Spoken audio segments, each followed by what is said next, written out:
OK 啊，應該。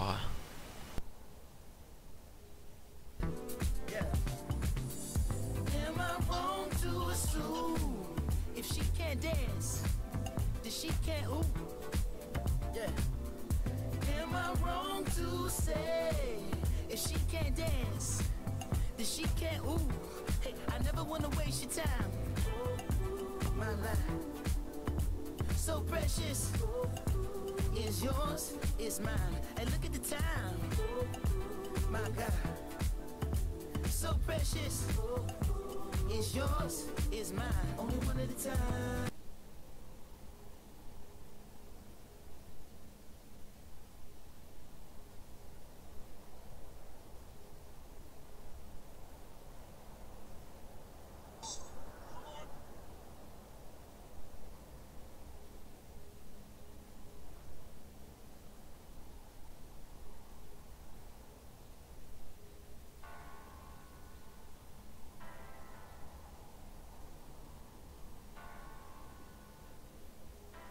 媽媽有打來嗎？沒有，不是啊。有倒檔嗎？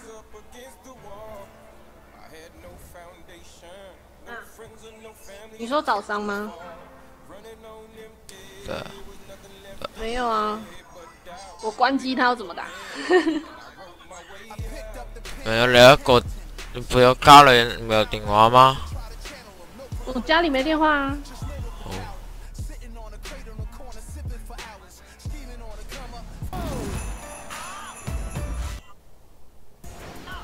It's the 2K Sports pregame show. Hello, basketball fans. I'm Ernie Johnson, welcoming you to 2K Sports. I'm here with Kenny the Jet Smith and Shaquille O'Neal. And on tap tonight, it's the Cleveland Cavaliers going up against the Portland. If it's the Rock and Roll Hall of Fame, that can only mean one thing. Welcome to David. And that's so great to hear, D.A. LeBron is a proven leader and champion, as we all know, expects to contend for a championship every year. And a couple of big-time pivots going head-to-head tonight, guys. Looking at the NBA right now, how has that center position evolved on both ends of the floor? Well, it seems to me that increasingly, unless you're a shot maker from the perimeter, you can't find time on an NBA floor. So certainly they've become more perimeter oriented. The ability to at least make a mid-range jump shot helps the spacing on the floor.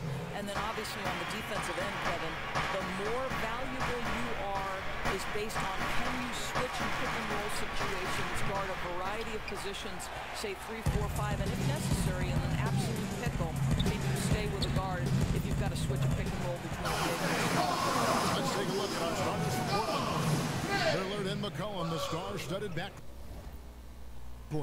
Aminu and Nurkic up front, and it's Turner in at the small forward position. Three-pointer, Lillard, and it's Lillard again missing. Cleveland has come out of the gates quickly. It's a 5-point game. This game coming after a loss against the Jazz. Yeah, nowhere near at their best throughout the course of that game. A scrappy performance.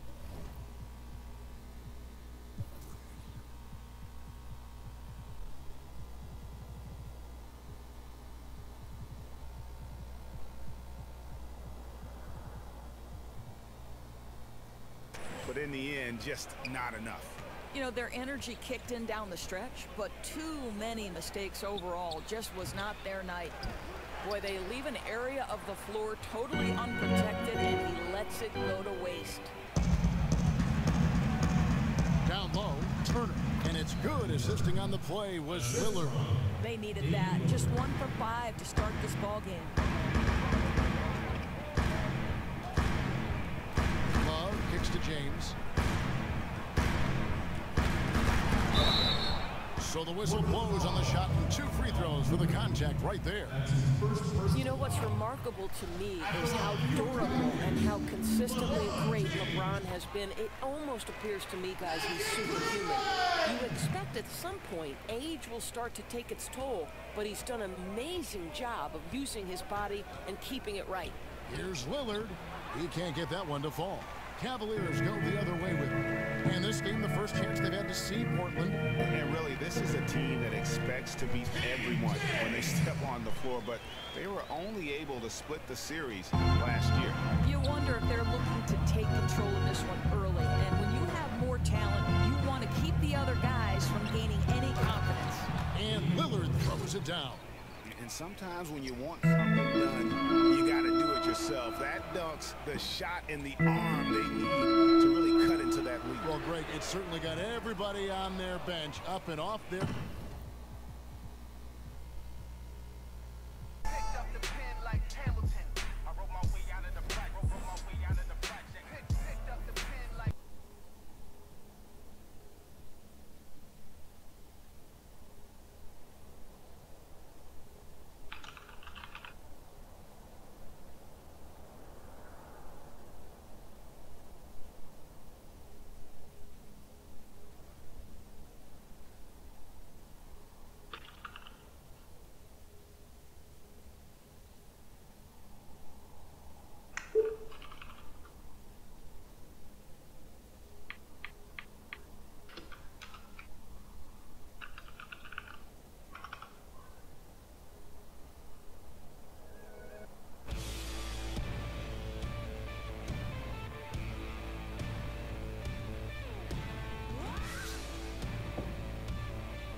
Review WC.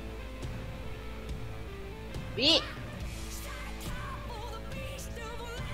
B.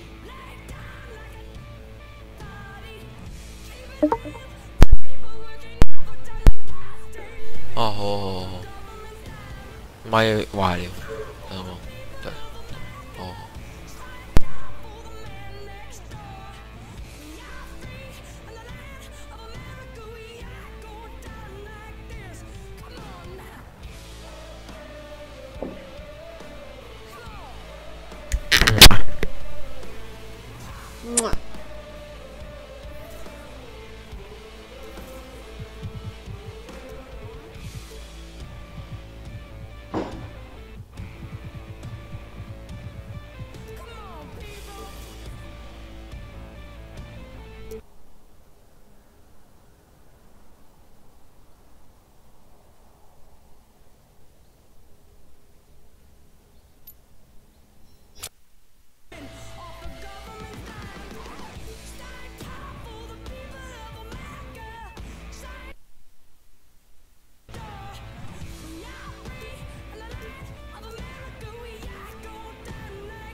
Here's a look at the top 5 plays from the first day of 2008.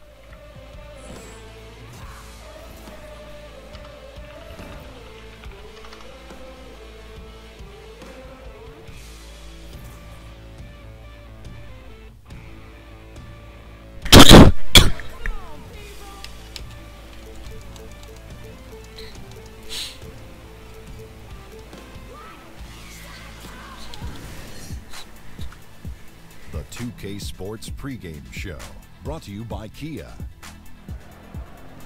Hello, everybody. I'm Ernie Johnson, welcoming you to 2K Sports. Always a pleasure, and I mean that, to be here with Kenny and Shaq. For tonight's game, we'll be watching the Boston Celtics as they go up against the Cleveland Cavaliers. For the Cavaliers, the game tonight marks their second of 4 meetings they will play this season, and they come into this one feeling pretty good after winning the last time they met. Guys, all around the league, you can see that level of respect that LeBron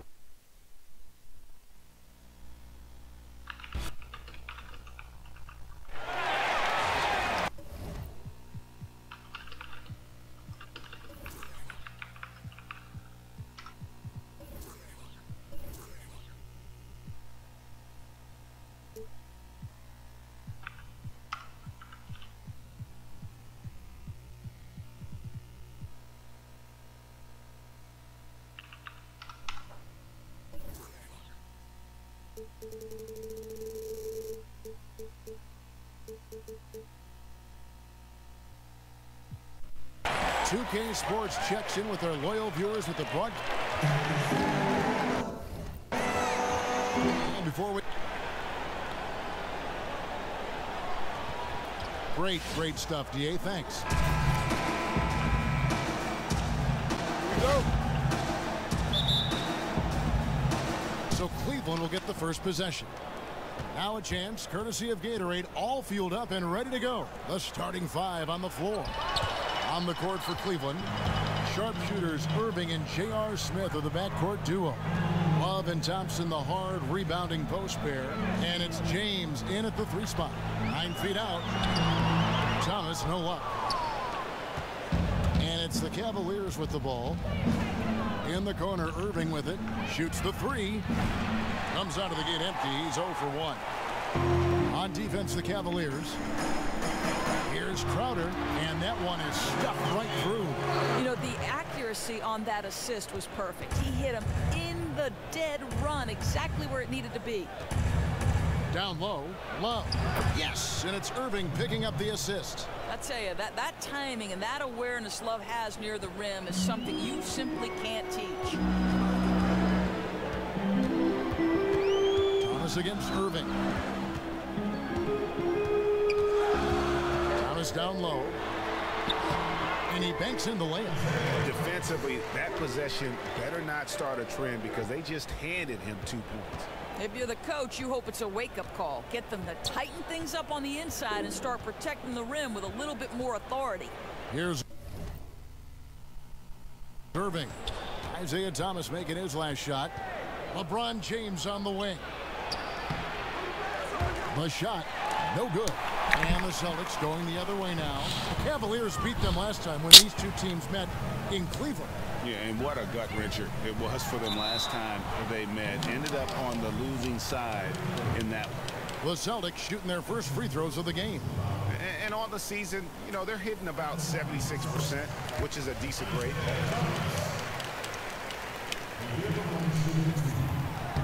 Both free throws good from Isaiah Thomas. Well, he's just got terrific touch of the line. We've seen that over and over again. They need a good offensive possession. Yeah, they've gone a long time without a bucket. Thomas against Irving. Pass to LeBron. It's a pick by Love. Shot clock at 6.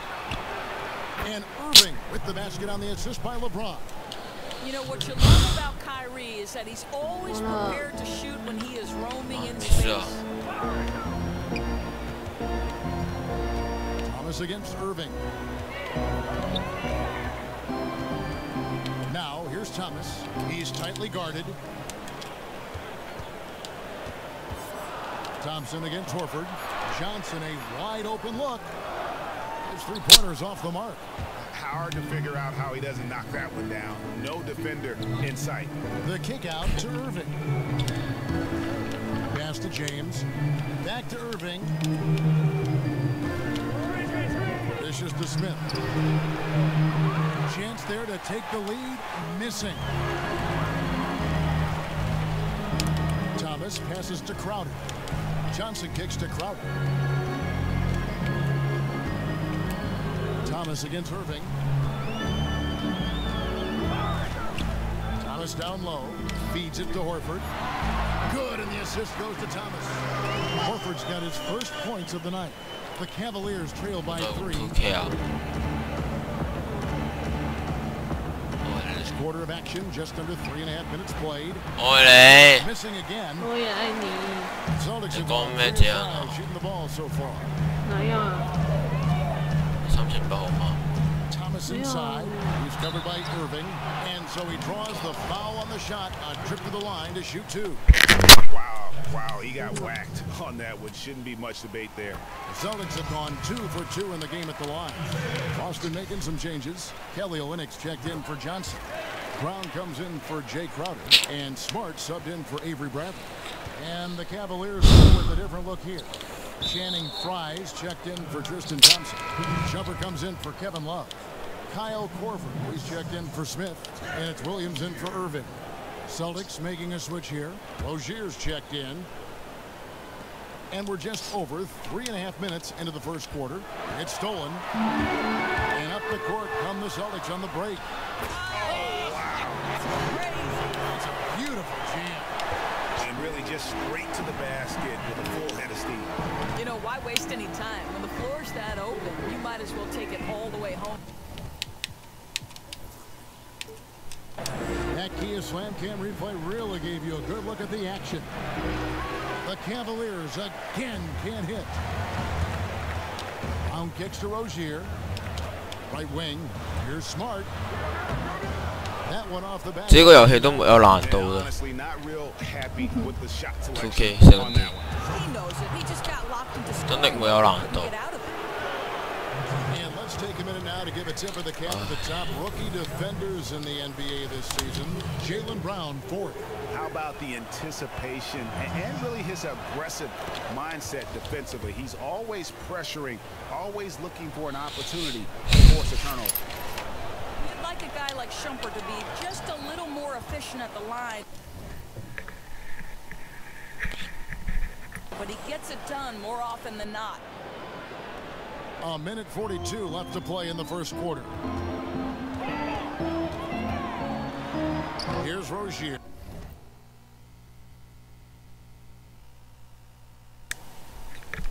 He's guarded by Williams, and it's Rozier missing.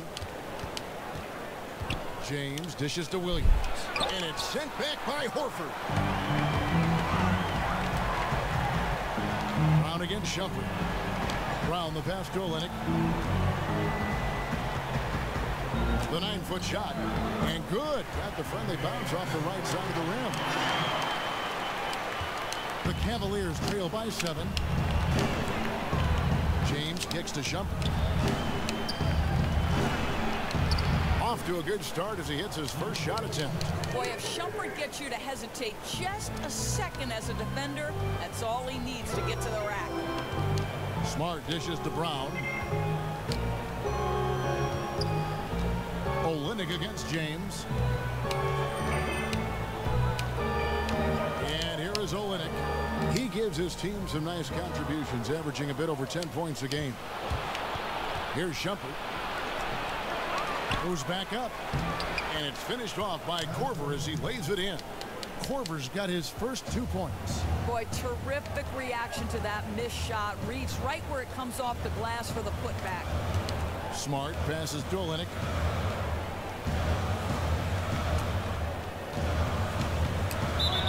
And a foul on the shot. He'll go to the stripe for 2.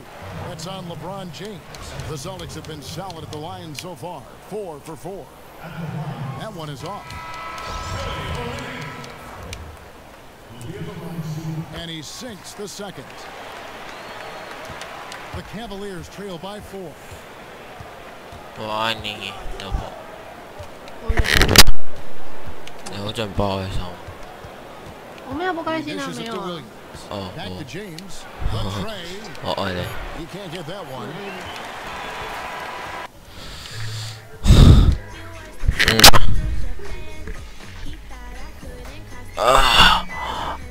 我煩啦，等等。好。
It's the 2K Sports pregame show, sponsored by Kia.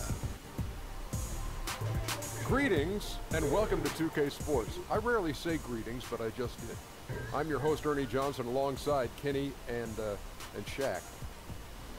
Tonight's broadcast will feature the Phoenix Suns as they go up against the Indiana Pacers. Checking out the Pacers, prior to the game, Coach commented on their level of confidence in the locker room, and he feels that they are prepared with a very strong game plan at the various matchups. What the fuck? And Al Jefferson, an offensive presence when he's on the floor, heading into the back end of his career now, but still putting up good numbers. Kenny, just what does he bring to the table as a player? Well, he's a guy that you have to double in a low block. You know, if you play him one-on-one, he's tough to deal with. So he draws lots of attention. He gets up, he gets fouled, he can shoot free throws. He is a load in the box. You know, he's older now, doesn't command the same amount of touches as he did when he was younger. The Big Al always puts that work in on offense. That's why I nicknamed him Baby Fundamentals. Baby fundamentals. Sort of like Tim Duncan, but it's baby fundamentals. And that does it for us for now. We'll see you later.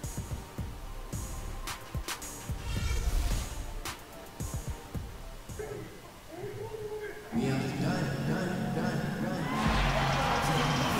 Indiana Pacers find themselves on the road looking for an interconference win. The Suns fans are making some noise here in Phoenix. 2K Sports is proud to present NBA basketball. This is Kevin Harlan alongside Clark Kellogg and Greg Anthony. DA will join us tonight on the sideline. And before the game gets underway, let's go to David Aldridge, who spoke with Earl Watson. David. Guys told me their primary focus of the pregame discussion was defense. They said they're dealing with a very sophisticated the defensive end to come out on top. That's the effort they get.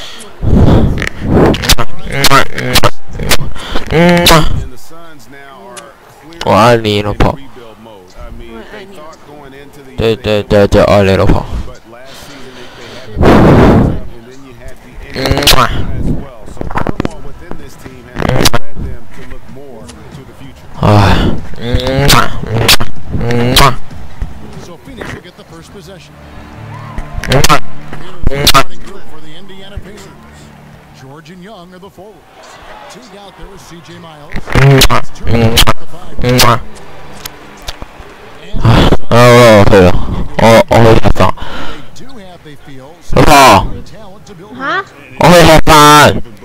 looks like he can be a star.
Why you gotta start, girl? Why you gotta start?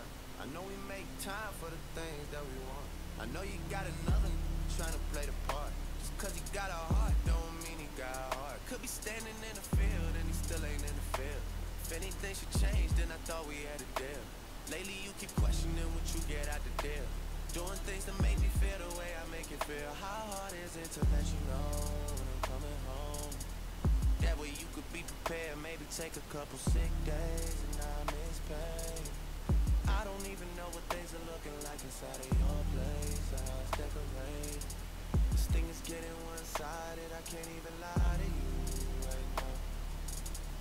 Yeah. All she talking about is come and see me for once. Come and see me for once. Y'all never come to me. Y'all never come to me. Yeah. All she hit me with is come and see me for once. Come and see me for once. You don't ever come to me. Y'all never come to me.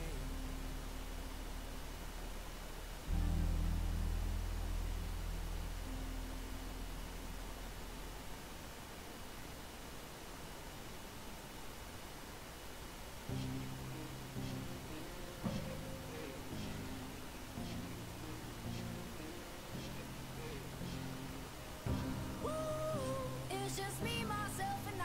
Solo ride until I die. 'Cause I got me for life. Yeah. I don't need a hand to hold. Even when the night is cold, I got that fire in my soul. And as far as I can see, I just need privacy. Plus a whole lot of all this modesty. I just need space to do me, get a world what they're trying to see. A Stella Maxwell right beside of me. A Ferrari, I'm buying 3. A closet of Saint Laurent, get what I want when I want, 'cause this hunger is driving me, yeah. I just need to be alone. I just need to be at home. Understand what I'm speaking on. If time is money, I need a loan. But regardless, I'll always keeping on. Fake friends, we don't take, we just make M's. While y'all follow, we just make trends. I'm right back to work when that break ends. Yeah. It's just me, myself, and I. Solo ride until I die. 'Cause I got me for life. Got me for life. Yeah. I don't need a hand to hold. Even when the night is cold, I got that fire in my soul. I don't need anything to get me through the night, except the beat that's in my heart. Yeah, it's keeping me alive. I don't need anything to make me satisfied, 'cause the music does me good and it gets me every time. Yeah. And I don't like talking to strangers, so get the off me, I'm anxious. I'm trying to be cool, but I may just go say out of all of y'all faces. It changes though now that I'm famous. Everyone knows how this lifestyle is dangerous, but I love it, the rush is amazing. Celebrate nightly and everyone rages. I found how to cope with my angers. I'm swimming in my liver is muddy, but it's all good, I'm still this lovely. This ain't random, I didn't get lucky. Made it right here 'cause I'm sick with it, Cuddy. They all take the money for granted, but don't wanna work for it. Tell me now, isn't it funny? It's just me, myself, and I. Solo ride until I die. 'Cause I got me for life. Got me for life. Yeah. I don't need a hand to hold. The 2K Sports pregame show, presented by Kia. Welcome, everybody. This is 2K Sports with Kenny the Jet Smith and Shaquille O'Neal. I'm Ernie Johnson. Tonight's broadcast will feature the Miami Heat as they go up against the Raptors in Toronto. For the Raptors, they are clearly amped up for this and determined to have a strong showing from the get-go. They feel this is a game they can win and want to establish that pace early on. And a chance to check out Kyle Lowry here, one of the more underrated guards in the league. But he is as tough a matchup as you will find. I call him the little pit bull. You know, I actually seen him, the late great Eggman, who was assistant general manager in Memphis at the time, introduced me to him. Fantastic leader, tons of passion, great will to win. Doesn't get enough credit, man, and he shoots the 3 ball just with anybody in the league. Took him a long time to become an all-star, but now you can pretty much pencil him in. That's right, Ernie. And when he gets a hot hand, he can absolutely take over game with his shooting. And his passer reminds me of my main man, Pistol Pete Maravich, straight out of LSU. Wow, that'll do it for now. Almost time for tip. Here's Kevin Harlan.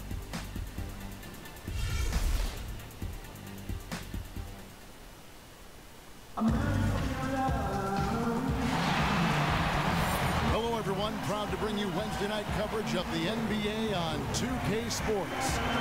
This is Kevin Harlan along with Greg Anthony and Brent Barry. David Aldridge will be reporting from the sideline. We're in Toronto for some Raptors basketball. The home crowd is ready to go. And before the action gets going here, let's go to David Aldridge, who spoke with Eric Spoelstra. What's the news, David? Well, guys, DeMar DeRozan is a great dribble penetrator, but three-pointers are not his focus.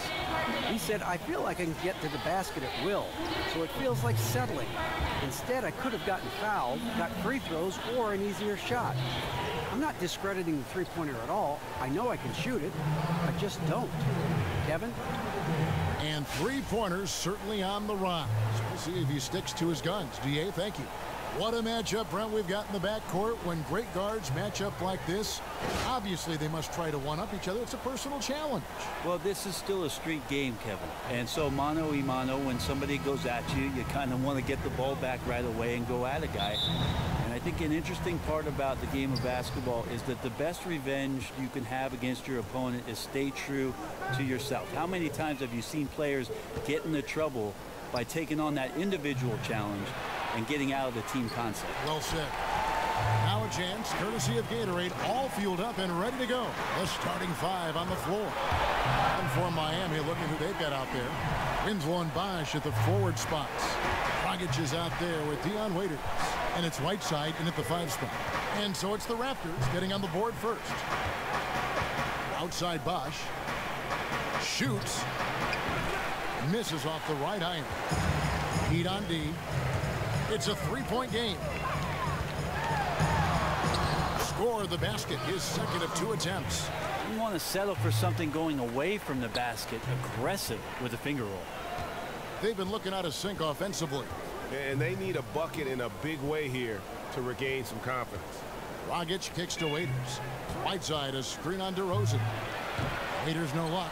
Yeah, a little bit surprising he hasn't connected on at least one of his 3 shots yet, but he's going to keep shooting. And the former 5th overall pick back in the 2011 draft, Valanciunas is still only scratching, people feel, the surface of his true potential. And he's had a few bouts with the injury bug, Kevin, but when he's right, he's a load. Struggles defending on the perimeter, but his rebounding and rim protection have gotten more nasty as he's matured. Now, here's Lowry. He has 5. Valanciunas, the shot's good on the assist by Lowry.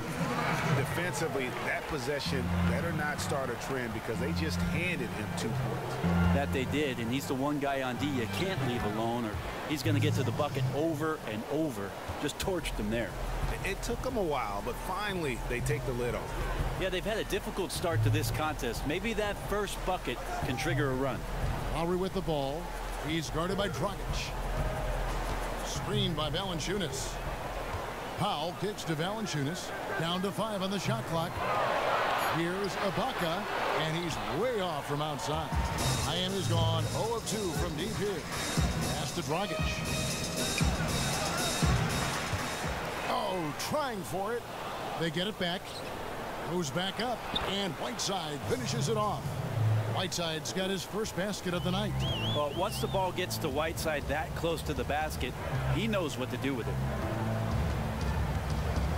Valanciunas with a screen on Dragic. Fires for 3. Raptors get it back, and DeRozan throws it down. And guys, isn't it great to see a player who works that hard on the glass at both ends? Well said, G. That's the way he has built, his reputation. Grinding away 100% effort all the time. And then uses his explosiveness once he's gathered the rebound to throw it down. Oh, perfect timing there to knock down the teardrop. And here's Lowry. 5 points in the game. Screened by Ibaka. And it's DeRozan at the elbow. He got it up in time, but it wouldn't fall for him. Quick feet and active hands that time from Waiters. He affected the shot. A good close contest so far as we finish the first quarter. Raptors lead by 3. After this break, we'll be back with the start of the second quarter on 2K Sports.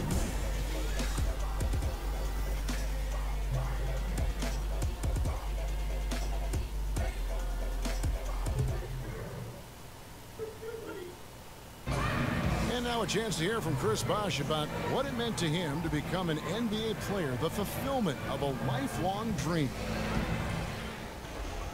I was obsessed with the NBA as a kid, and just like I would have died to get in that locker room, you know. So I always have a moment just sitting around and, you know, just not taking things for granted and really taking everything in. And, you know, I couldn't have written the script any better. What a great cut from Chris Bosh. That's the kind of guy you can't help, Greg, but love for his attitude and ability to be, you know, in touch with that kid he once was. I know you played the same way. Chris Bosh is living the dream like you did and loving it. That's a great point, Kevin. And I think most of the guys in the league feel that same way. I mean, they may not be able to say it or articulate it as smoothly as Chris does, sure. but inside every NBA player is a kid who's still thrilled to wear the uniform and play the game he loves. Neither team able to build much of a lead up to this point as we start the second quarter. And from what we've seen so far from the Raptors, guys, your thoughts? Anytime you can get to the rim consistently early in the game, it allows you to get into a good rhythm offensively. Yeah, I thought the defenders were supposed to be the bullies. Their offense is doing that job, physically imposing their will. No one stepped up to stop them. On the floor for Miami, Johnson is out there with Josh Richardson. Then it's Johnson, then there's Whiteside, and it's Babbitt in at the small forward position. Now here's Wright. Now here's Joseph. From the arc, it's hauled in by Richardson. The Heat trail by 3. And the Raptors, they've come a long way over the past few years in terms of their competitiveness. And what I like about the Raptors front office, they're unafraid to reshape the team when things aren't quite working. 2 years ago, they were much more about offense than defense. Last year, they were an upper echelon defensive team, even if the offense suffered a little bit. Here's Carroll. And again, Toronto no up. And it's the Heat with the ball. They haven't allowed any points in the second quarter. Kicks it out to Johnson. Back to Whiteside. Pass to Richardson. Fires high post. And it's Miami with another. I don't know if it's drawn up quite like that, but they'll take it. Toronto, they've gone 0-3 and are still looking for that first bucket here in the second quarter. Let's go now to the sideline and catch up with David Aldridge. Well, guys, the 10th pick in the draft can sometimes be a diamond in the rough. You remember Paul Pierce went to the Celtics many years ago with the 10th pick, and Justice Winslow fell to the Heat with the 10th pick a couple of years ago. From day one, Winslow has proven to be on the elite side of defenders in the league.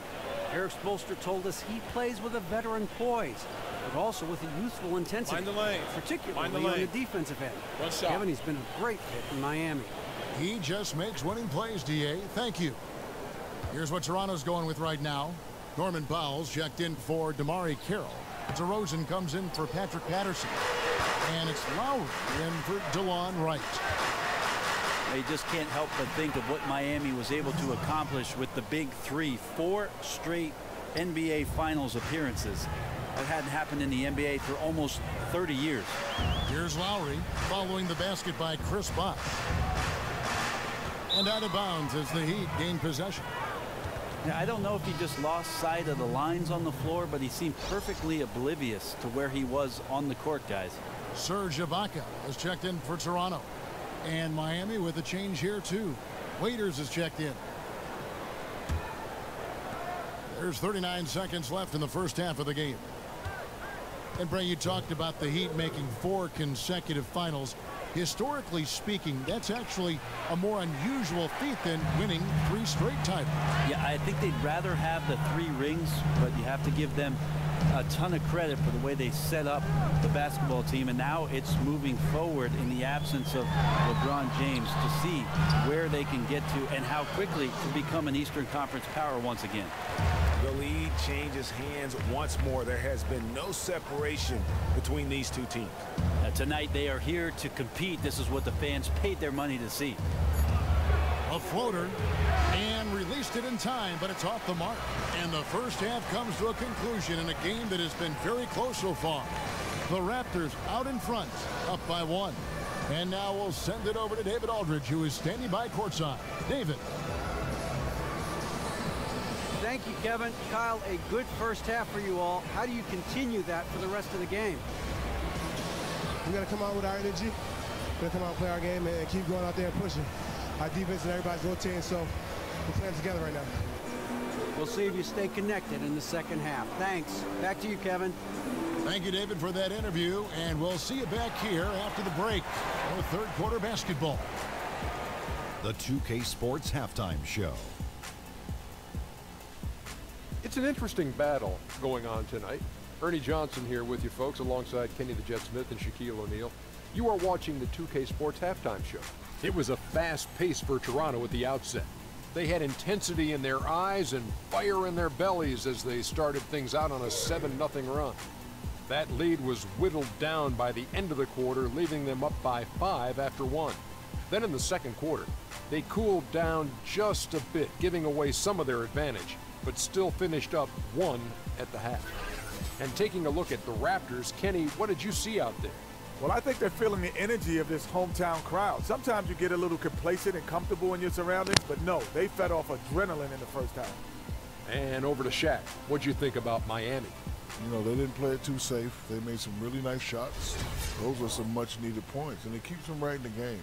As long as they stay on the same page and keep working together, they got a great chance to take control of this game. And in a matter of moments, they'll be starting the third quarter. Kevin Harlan standing by. See you, folks.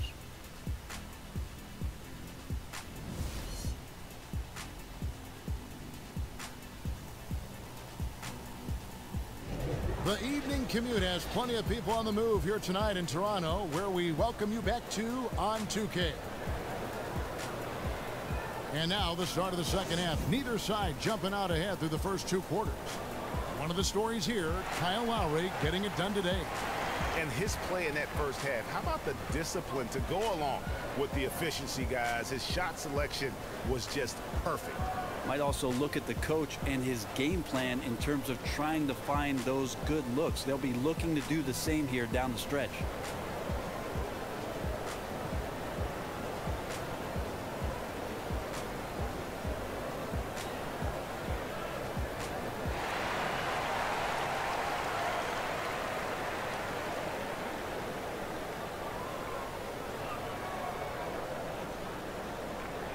It's amazing to watch these NBA athletes competing every day. You and I get the lucky seat right there in front midcourt. Such size, such athleticism. It's intimidating. Who are the most intimidating players you think in the game today? If you go to Detroit and you want to match up with number 0 there and Andre Drummond, look out. You're in for a long night. Harness yourself in. The way that he can patrol the middle, Kevin, and the way he's relentless at coming at the offensive glass and the defensive glass all game long, I'm really interested in the development of Andre Drummond as the centerpiece, figuratively and literally, for the Detroit Pistons. The explosive pair of Lowry and DeRozan are the backcourt. Baca is out there with Norman Powell, and it's Valanciunas in at the pivot spot manning the middle. They're the group for Dwayne Casey starting the second half. And the crisp passing has opened things up for them offensively.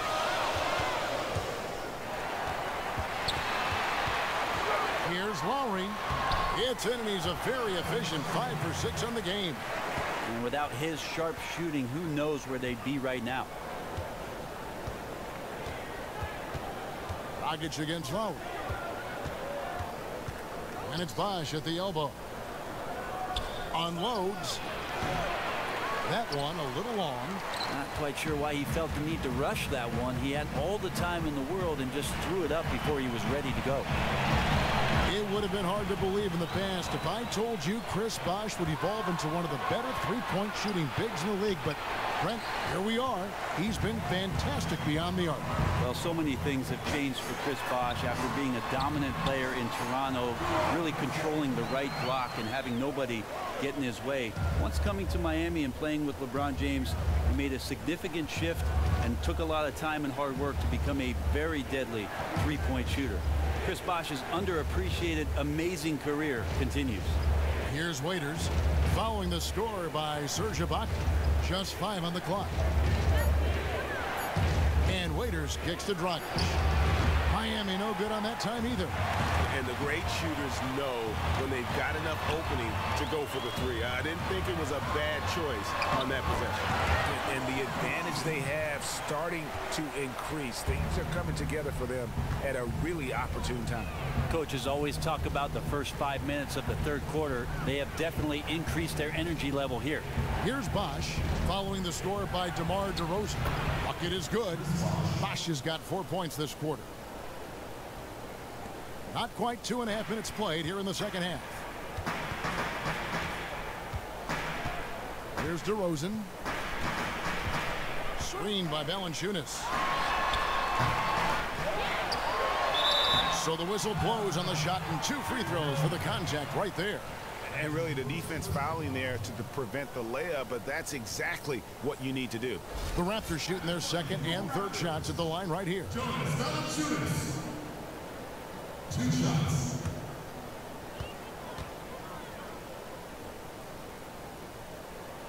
First free throw is good. Some changes for Toronto. P.J. Tucker, he's checked in for Ibaka. Damari Carroll comes in for Norman Powell, and it's DeLon Wright in for Kyle Lowry.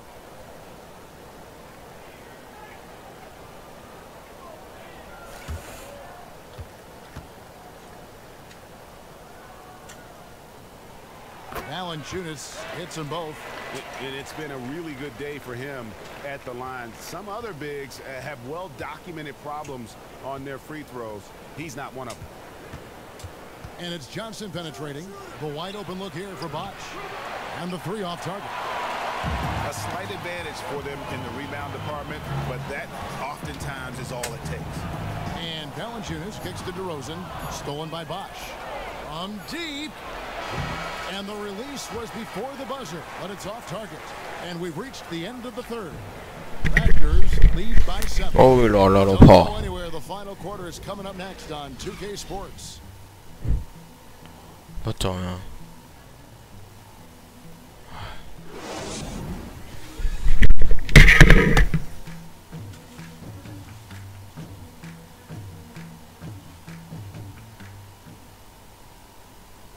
Let's listen in on what Eric Spoelstra had to say to his team. We got to get to defending them, and we got to get attacks in the paint without turning it over. Best way to do it is to trust each other right now. And Eric Spoelstra asking his guys to be both aggressive and efficient. Tall order. Yeah, and sometimes when the aggressiveness goes up, the efficiency goes down, and vice versa. They're just going to have to walk that line and find a good balance between the two. Well, welcome back as we get set to start the fourth. On the floor for Miami starting the fourth. James Johnson is out there with Chris Bosch.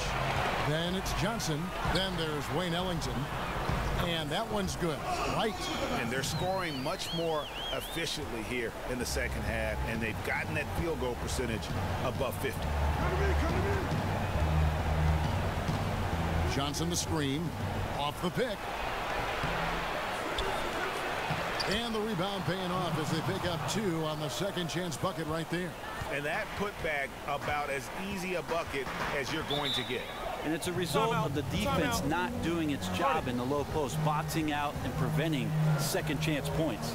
And the Raptors call time here. Yeah, maybe a change of the game plan right now, looking at some different sets because of the matchups. Also a good decision from the coach to settle your guys down, get into something new, and everybody on the same page. Catching up on the changes for Toronto. Ibaka comes in for Damari Carroll, and it's Kyle Lowry in for Wright. And keeping us updated from the sideline, let's swing it over to David Aldridge. Thanks, guys. I got a chance to hear Dwayne Casey talk to his team. He was pretty clear-cut to them. He said, look, we need to play with some edge out there. I don't care what the lead is. Do not back off. 5 to shoot. Here's DeRozan. And it comes off the front of the rim. He looked like he was in rhythm to shoot that one, guys, especially as open as he was. Just clanged it. Dragic kicks to Whiteside. Good ball movement here by the Heat. To the inside. It's stolen by Valanciunas. It's DeRozan with the drive. Wasted no time on that shot, but it's off the mark. The Heat trail by 7. Johnson, that's for 2, and he can't bank that one in. The Warriors have gone 1 of 3 from the field to start the fourth quarter. Ibaka outside. Screen by Valanciunas. A wide open look here for DeRozan. Great use of the pick to create room for the jumper. And he came off that screen, and the D just didn't get over the top of it. And he's not a guy you can give open looks to. The D has to be better. Got to learn a lesson there. Now here's Waiters. Misses the three, and he used the pump fake well there, but he couldn't capitalize. There's 49 seconds left here in the fourth quarter. The dish now to Ibaka. Pass to Valanciunas. Tries to keep it alive. And stolen by Whiteside. Johnson kicks to Bosch. That one falls coming off Johnson's feet. As soon as Bosch gets the ball inside, he takes it right at the defense. They really have no answer when he's that close to the basket. Ibaka outside. Now 8 seconds separating the two clocks. Feeds to Tucker.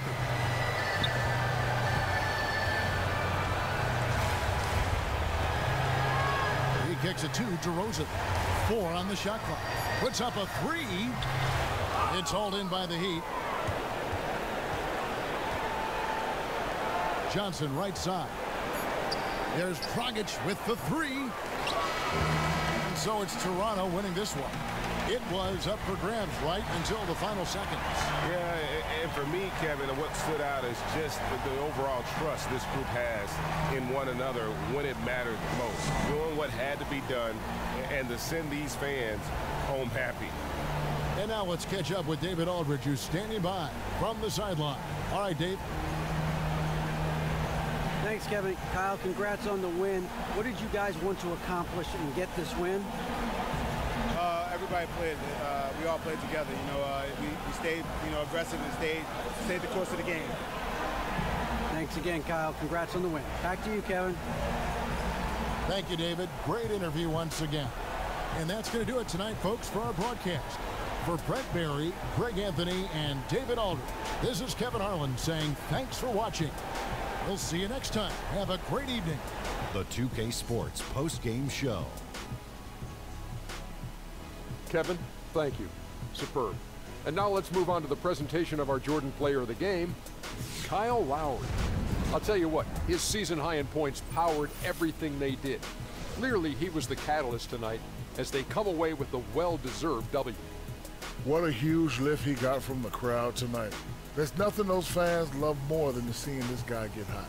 And he was so hot, I got to get up right now, Ernie. My seat is hot. Oh.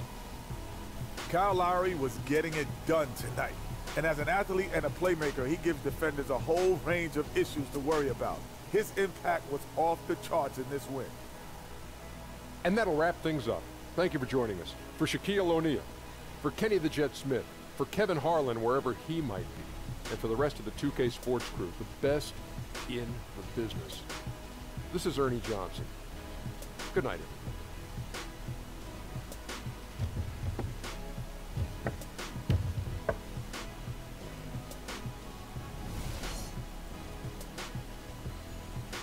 You think I'm out here acting crazy?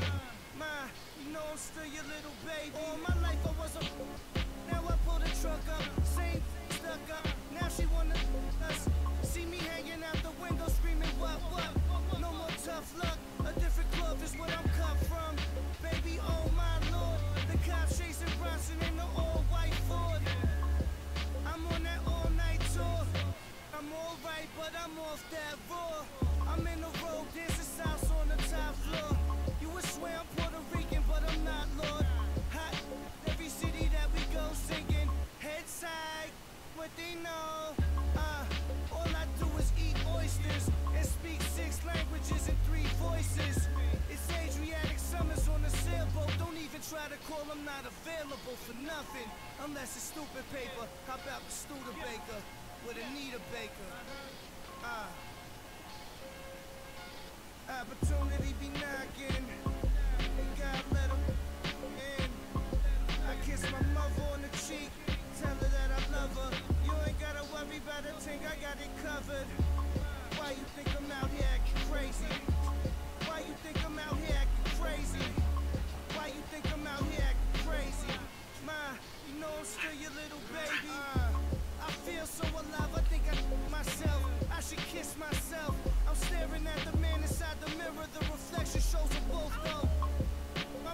cute. All my women play the. Saw me play some melon and prosciutto. Left-handed make the fender cry. Count money with a reverent smile, a devil's eye. Half Cherokee and Gemini. Dump Pete from Jump Street and turn your chest plate to lunch meat. I'm in a looking like a young me. Now these don't wanna be chubby. I switched the season, now the hair's curl. Tan skin, I need a girl. Cause James Brown said it's a man's world. In a Trans Am twirl. And the handle made of pearl. That's just daddy's little girl.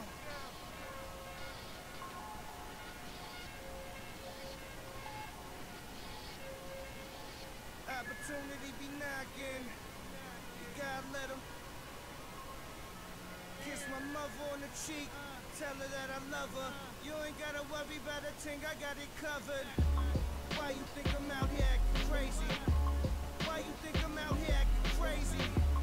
Why you think I'm out here acting crazy? Ma, you know I'm still your little baby.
The 2K Sports pregame show, presented by Kia.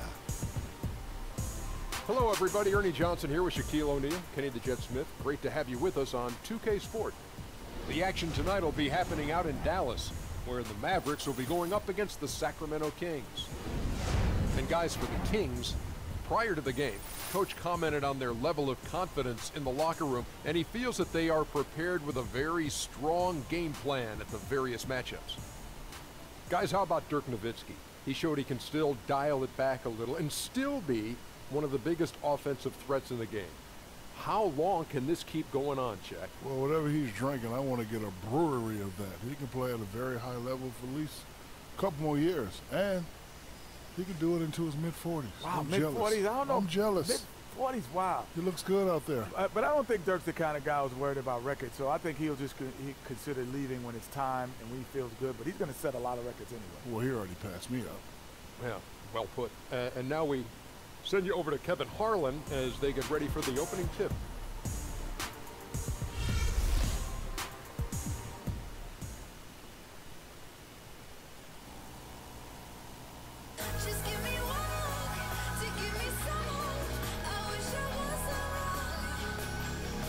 Could we just stay here and let the time pass?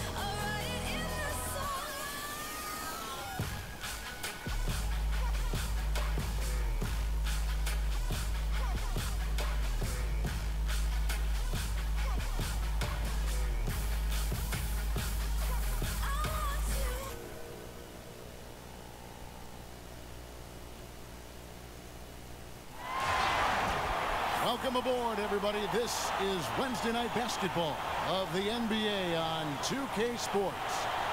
I'm Kevin Harlan, joined by Chris Webber and Greg Anthony. David Aldridge is our sideline reporter. Fans are making some noise here at the American Airlines Center in Dallas for their Mavericks. And before the game gets started here, let's go to David Aldridge, who spoke with Dave Yeager. Dave. Well, Mavs head coach Rick Carlisle is known for his command of X's and O's, and demands the same from his players. He tests them with tablets. They're shown a clip, it freezes, and then they're asked what they should do next.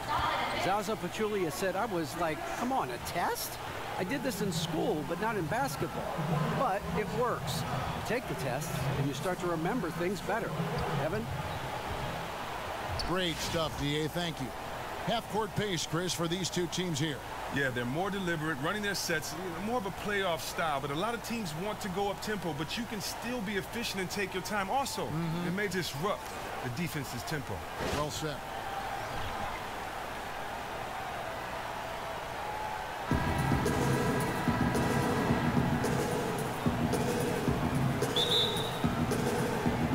So Sacramento will get the first possession. Now Sacramento starting 5. Rudy Gay is out there with Kosta Koufos. Then there's Cauley Stein. And there's Collison, and it's Hield in at the 2-guard spot. Here's Curry. Drops in the breakaway layup. Curry's got the first points up on the board for the Mavs. And how about that? Just an easy way to get on the board. That's exactly how you want to start the game. They set the pick. And for 3, Collison. Matthews with the rebound. Oh, it's the Mavericks now. Feeds to Curry. Knocked away. So the whistle blows on the shot and 2 free throws for the contact right there. Now, one of the issues the Kings have had over the last decade or so is that they haven't had much consistency at the coaching spot. That turnover is a recipe for chaos for a team. And with the Kings, you understand the desire to go out and get the best coach for a team or to change things up. Well, that's a big thing that nobody seems to understand with the Kings. In order to improve, you need to have some consistency year to year and make a commitment. You just can't blame it on the players if they don't have consistent leadership. Hopefully they can have a coach last longer than 3 seasons in the next decade for the sake of the players and the fans.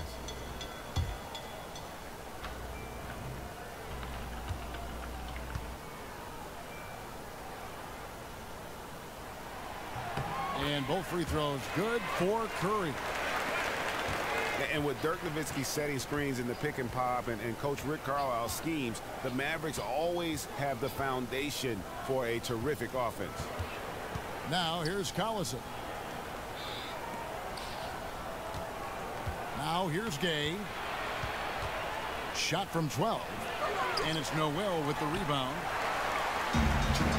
And the Mavericks with great ball movement and player movement, and they limit the turnovers. Yeah, a disciplined group. They have a clear concept of what they're trying to do, and one of the top teams in the league in terms of catch and shoot attempts. They keep it moving side to side, and the players off the ball stay in constant motion. And it's Noel with the rebound. After 4 shots, they are still without a made field goal. It's stolen by Hield. And up the court come the Kings on the break. Good on the shot. And now that the seal is broken, maybe their shooting will start to improve. Great shot right there. More looks should start falling for them now. Here's Gay, and then Gay with the dunk. Collison has tremendous defensive chops. He really reads his man well and comes up with steals as a result. Nowitzki a screen. Matthews dishes to Curry. Nowitzki sets a screen for Curry. Barnes left side. Rebound by the Kings. Total breakdown on defense there, but fortunately he missed out. Outside Collison. Here's Koufos. Nowitzki with the steal. Barnes outside, and Curry has it in the corner. We've got 28 seconds left to play in the first. And he comes up with the deuce. Here's Collison. 不行，你不可以，你要休息。 Pass to Gay. Count that bucket. The scoring skills of Gay aren't just limited to the mid-range and his perimeter. This is a guy who can get it done from the inside as well, thanks to his fantastic length. And here is Curry. That's a 2 from Barnes. 1 quarter in the books, and it's been a close one so far. Mavericks lead by 3. And don't go away. We'll be back with the action for the start of the second quarter in just a moment.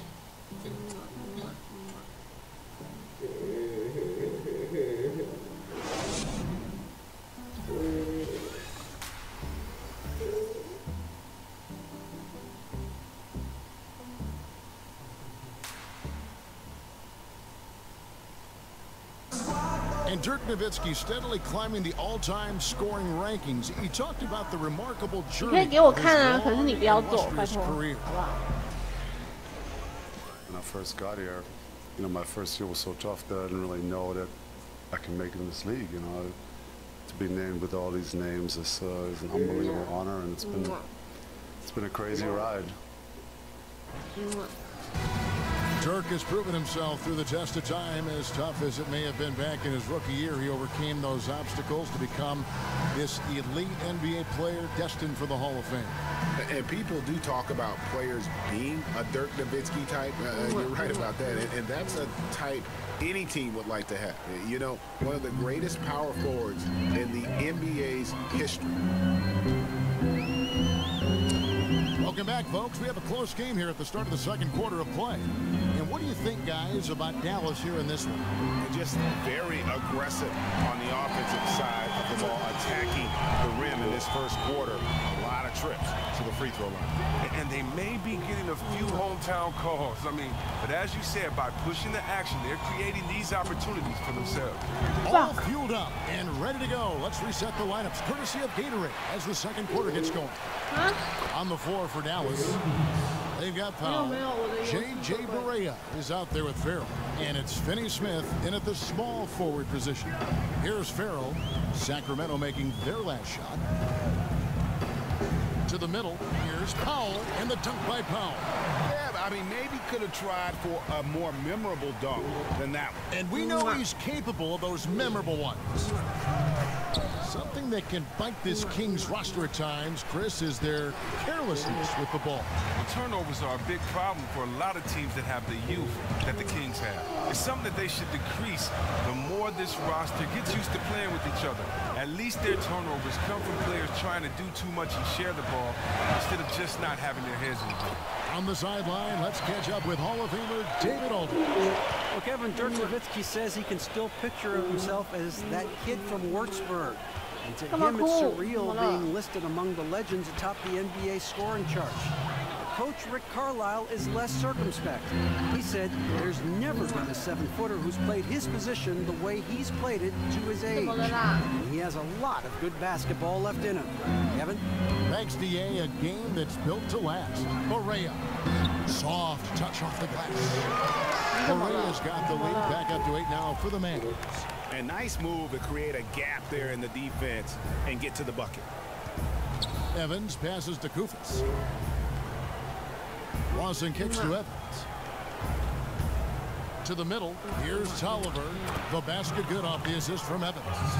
And they've done well at taking advantage of some late defensive rotations and getting the ball in the paint. Mejri, the pass to Farrell. And 2 free throws coming up as he misses that one. Drawing the whistle and a lot of contact there. It's on Aaron Aflalo. And you don't ever want to get into the habit of letting the offense get to the rim. The Mavericks have gone 2 for 2 in the game at the line. And taking a look at the numbers on the season, they've converted about 77% of those foul shots.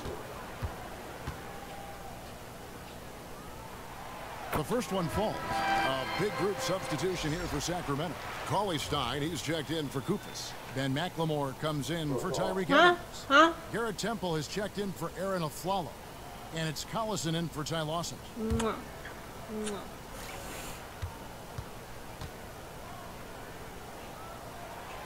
So he hits 1 of 2 from the stripe.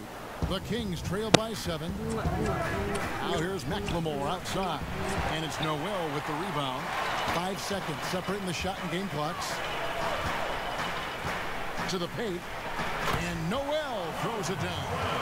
And how about breaking out the Statue of Liberty on that dunk? A nice way to pad that lead a little more. You're right.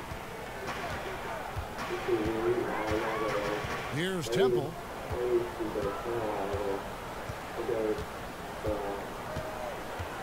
Right side, Collison.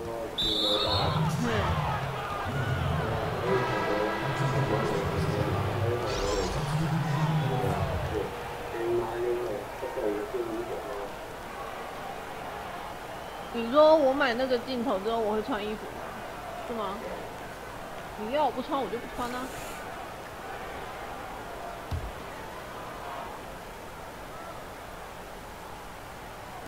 3 minutes of action so far in the second quarter.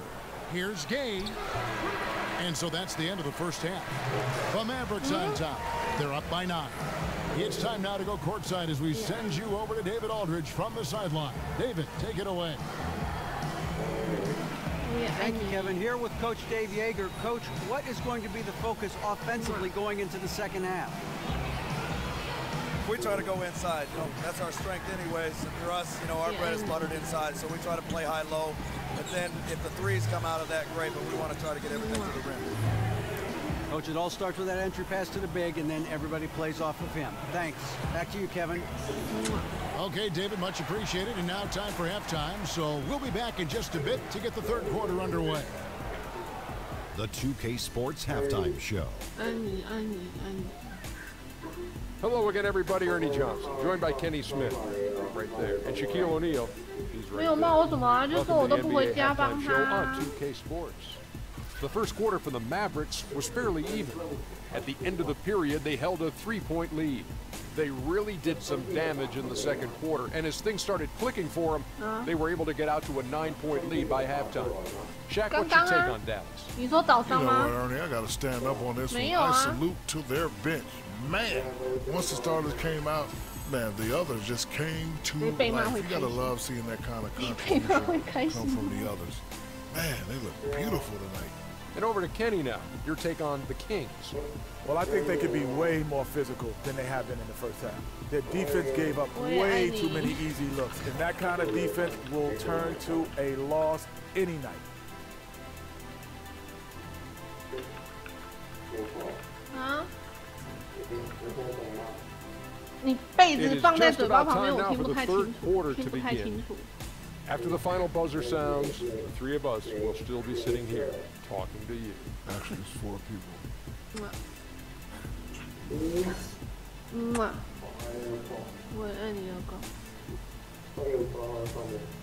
The skyline of Dallas illuminating the night sky as we welcome you back to the Lone Star State. All right, the second half beginning in just a moment.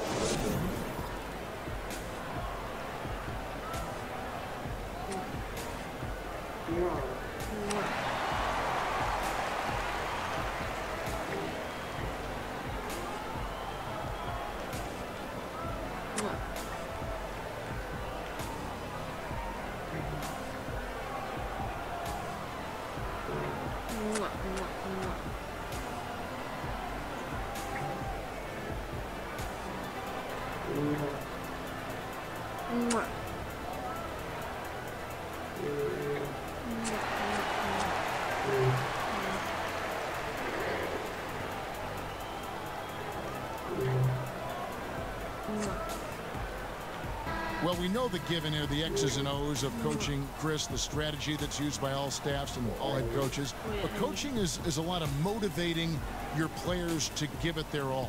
And when you look at all the different coaches around the league, which coaches do you think are the best at motivating? Well, you know, that's hard to answer. You really have to play with this guy. That's an intimate type question. But from where I'm standing, I would definitely think from a motivating point of view, I'd have to go with Doc Rivers. He just seems to know how to communicate to his players, how to get them to fight down to the last drop, and that's what you want in a coach. Well said. Getting underway here in the second half. Here's the 5 for Dave Yeager. We've got Rudy Gay. Cauley Stein is out there with Costa Kukas. And it's Heel. And it's Collison in at the point guard position. And the foul called on Nerlens Noel. And that is his first foul of the game.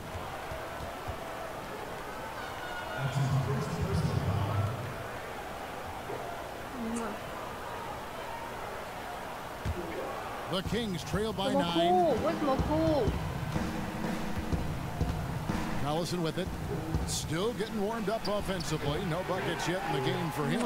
Oh, we've seen him posterize guys with that move many times. However, defense proved to be very stifling.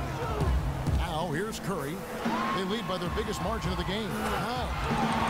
And here's Matthews. The three. No good that time either. Oh, and that's yet another miss to start this second half. They are now 0 for 3.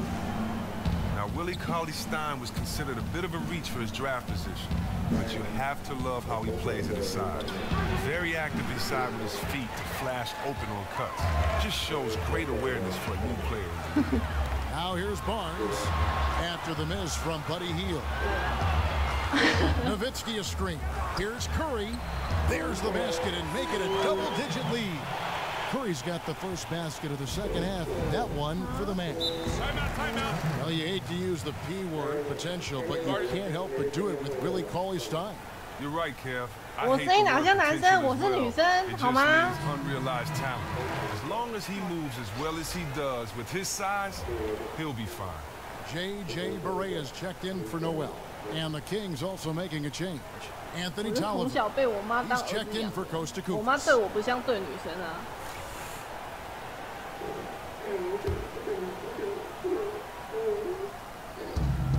There's 1:26 left in the third. Good work there as it goes. Collison's got his first points of the game. And the skill Collison has inside, so great at catching the D off guard when he's down in the post. Barea dishes to Barnes. From 12 feet out. And good. Got the English that time as it falls. Barnes has got the lead up to 11 now for the man. And Cauley-Stein with the basket on the assist by Collison. That pass into the paint, that is a work of art there, dead on target. Barea kicks to Nowitzki. Back to Barea. Dallas moving it around. Dishes to Nowitzki. Just 5 on the clock. Curry. The shot from the low post is good. Curry's got 8 points. A 3-bound advantage for them. One more column in their favor, and it's all adding up. Here's the screen. 27 seconds left here in the third quarter. Kicks it to Gay.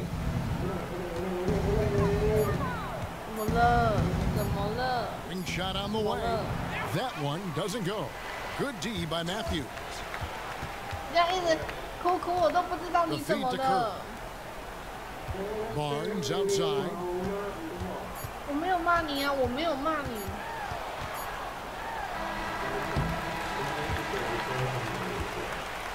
And here at the end of the third quarter, it's a double-digit ball game. Mavericks lead by 11. And we're coming right back after this break to get the fourth quarter underway.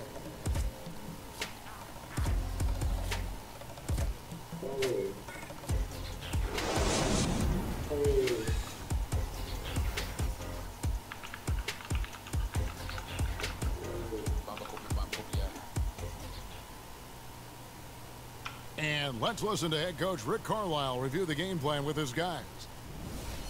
Best thing we got is just keep the ball moving, keep the floor space, keep attacking them. And acting like their overall activity on offense, you know, he likes that, obviously. Rick hoping they can just sustain it now. Yeah, you know the other side's going to come out with defensive adjuncts. Coach isn't worried about that yet. Just wants his guys to keep running the offense the right way. And we're getting underway here in the fourth quarter. The scoreboard tells the story in this matchup, but we'll see how much things change up here. Farrell is out there with Harris. Then there's Harris and Barnes. Then it's Noel. And it's Matthews in at the 3, the small forward. That's the lineup out there for the Mavericks. No good from Lawson. Mavericks leading by 11. And some big names have called it a career in the last few years. We just saw Kobe retire this past season. Chris, when when did you know that it was time for you to make that transition away from the game and officially retire? I knew a couple of years before I actually admitted it. You know, I battled injuries basically my whole career, from dislocated shoulders to ankle injuries to, of course, everyone knows about the knees. And so for me, I was just trying to play every single moment I could and as many games as I could. So, you know, don't really know when I realized it, but it didn't matter, because whenever you realize it, you don't want to let it go. Yeah. And the bucket counts, and he's on his way to the free throw line. Try to make it a three-point play. That'll put Willie Cauley-Stein on the line. Harrison Barnes picks one up. Foul. He's jacked in for the Mavericks.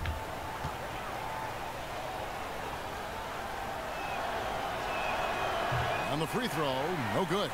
Now, when you think of Cauley-Stein, the word lit comes to mind. A huge target on offense and a tenacious shot blocker and rebounder on the defensive end. Now here's Barnes.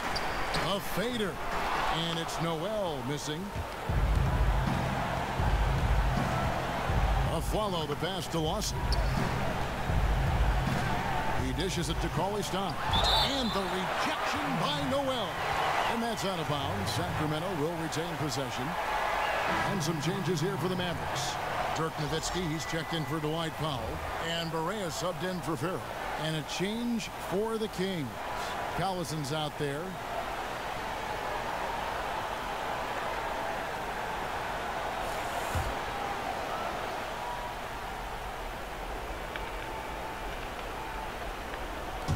Fourth quarter now. We're about a minute and a half in. Aflalo dishes to Kufis. 6 on the shot clock. Collison with it. Picked up by Nowitzki. It's stolen by Barea.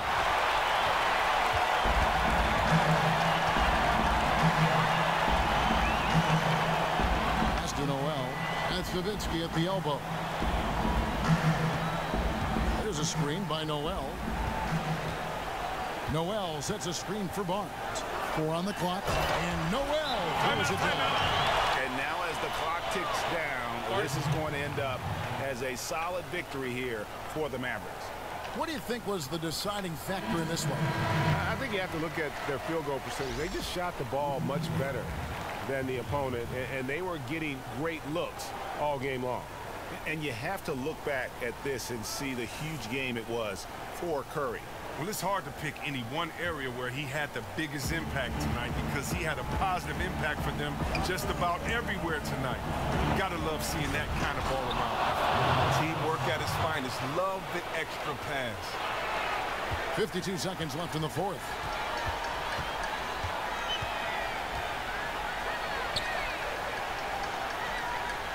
Now Barea. Noel sets a screen for Barea.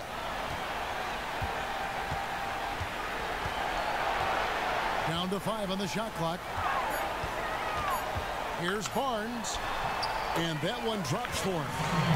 Barnes has got the lead up to 11 now for the Mavs. I don't want to say they're trying to run up the score here, but they do keep adding to the lead. Well, what are you asking? Maybe they should let up a little, right? This is just brutal to watch. And that one's good by Gay. And Gay is very confident from the mid-range. When he has his feet under him, he's extremely reliable from there. Now here's Barea.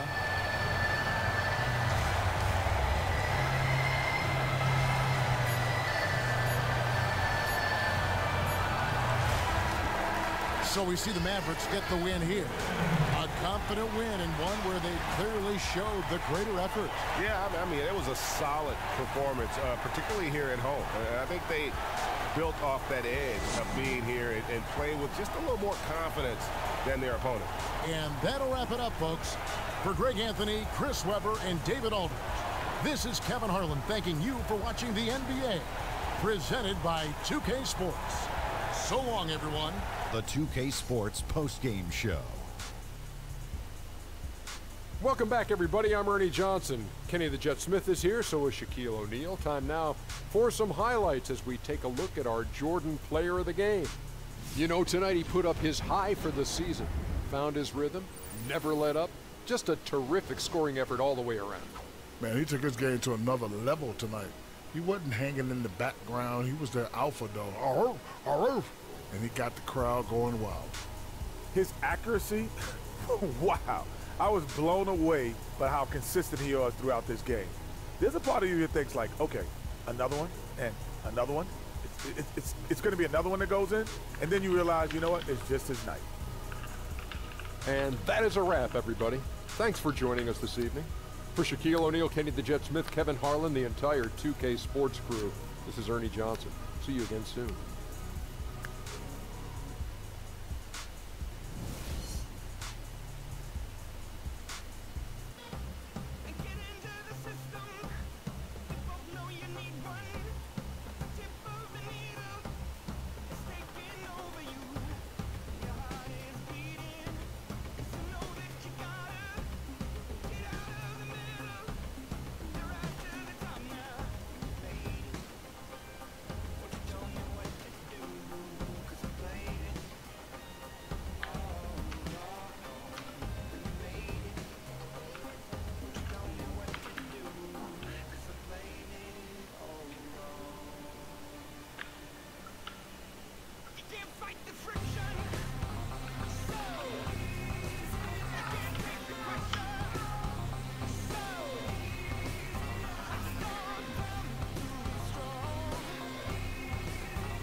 But you'll be right next to me. We could start our own religion. Take that weight up off your shoulders. Move it to my chest. If I'm keen, I can't control this. Universal test. I don't believe that I should be alone with me tonight. We start to see the harmony of you and me, a piece at a time. I'm learning for your love. I'm working for your time. I'm looking for your heart. I'm looking for a sign. I'm learning for your love. I'm working for your time. I'm looking for your heart. I'm looking for a sign.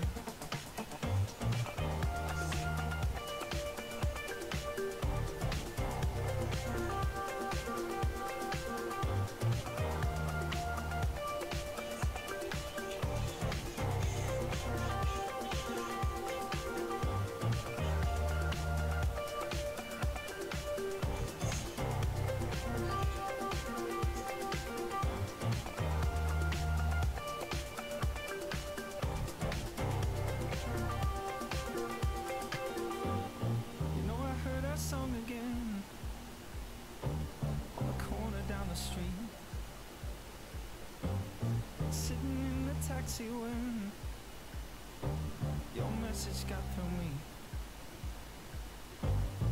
Never thought I'd think of fate, but something's making sense. It's the 2K Sports pregame show, brought to you by Kia. Welcome, everybody. This is 2K Sports with Kenny the Jet Smith and Shaquille O'Neal. I'm Ernie Johnson. And in our matchup tonight, we'll see the Portland Trail Blazers going up against the Atlanta Hawks. Looking at the Hawks, both these teams excited about the matchup, feeling confident that they can prevail. We will see shortly how those aspirations pan out. The Hawks roster, you got some really good players, but no real superstars. The success they've had, kind of a product of the coaching staff getting the most out of their talent, Shaq. It's always team first with the Hawks, and that shows on the stat sheet. They don't have to run offense to any one player, and that makes them one of the most consistent teams. They win a lot of games, and they are no flukes. Well, listen, I'm a Hawks fan, and a lot of people will say it was a fluke last year. I'm going to go on record that that wasn't a fluke. I am a fan of the Hawks, and I am not afraid to admit it. Very nice. All right. Now let's send it down to Kevin Harlan. Are a hawk or a chicken? Chicken. Yes. A chalk. Oh, a chalk.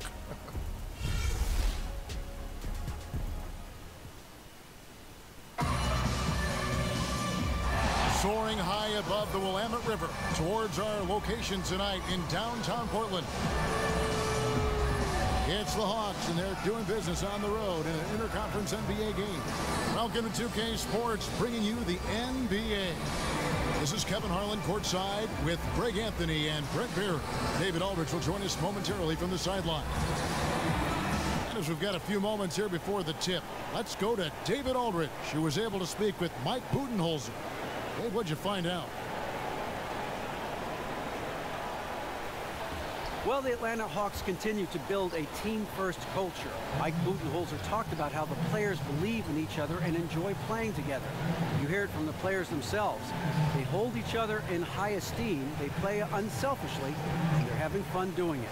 They're still called Spurs East, and you can see why, Kevin. All about winning together, David. Thank you. And Brent, both sides can line it up from deep in this one. That's a given. How much does your defensive approach change when you're facing a team that can hurt you from deep all the time? So you think about that, Kevin, that for 48 minutes, you not only have to do what you have to do on offense to get back at a team, but defensively chase around guys who can bury you from 30 feet. Exhausted. And if you have a lapse in your concentration at any point, that can cost you 3, 6, 9. Should I keep going? Keep going. It'll happen that fast. Yeah, right. Now a chance, courtesy of Gatorade, all fueled up and ready to go. The starting 5 on the floor. On the court right now for the Hawks. Hardaway is out there with Dennis Schroeder. Then there's Howard. Then there's Paul Millsap. And it's Prince in at the 3. And so it's the Hawks heading on the board first. Nurkic with it. Guarded now by Prince. Lillard against Schroeder. And it's going to be a 3-second call.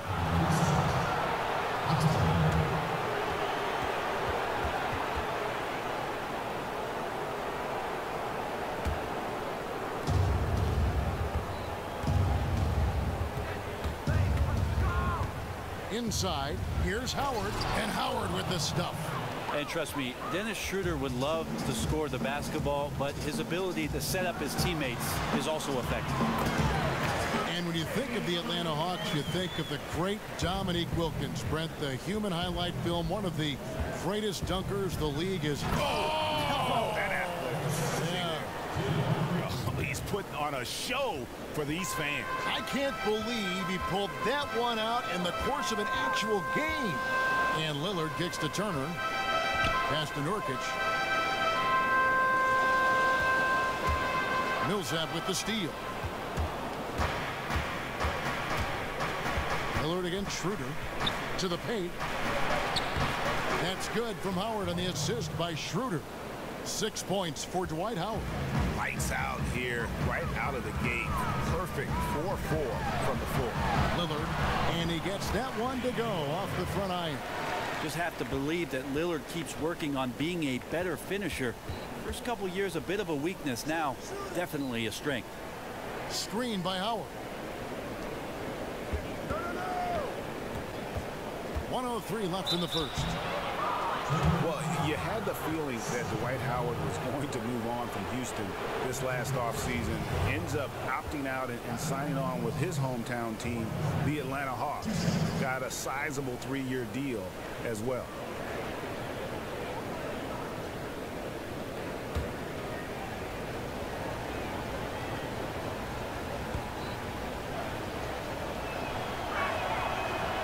The first free throw is good. And the defensive prowess of Howard is simply phenomenal. Not only a shot-blocking master, but his mere presence alone makes shooters incredibly nervous.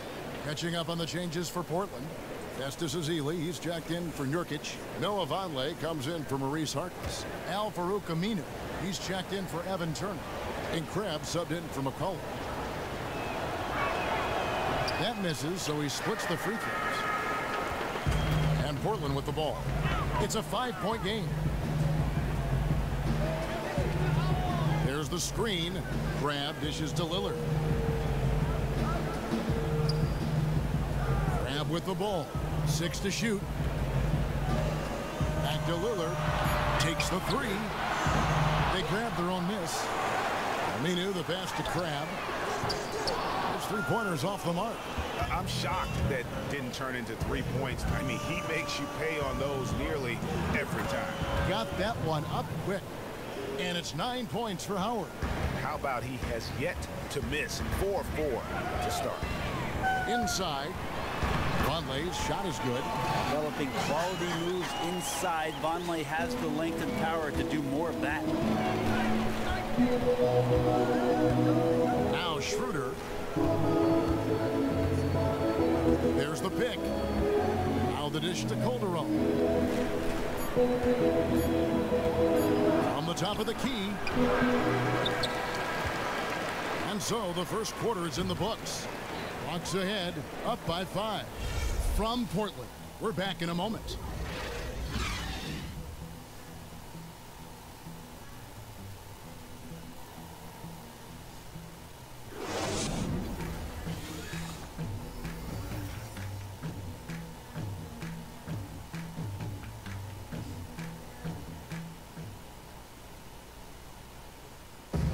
And now a chance to hear from point guard Damian Lillard as he explains his stoic demeanor on the floor.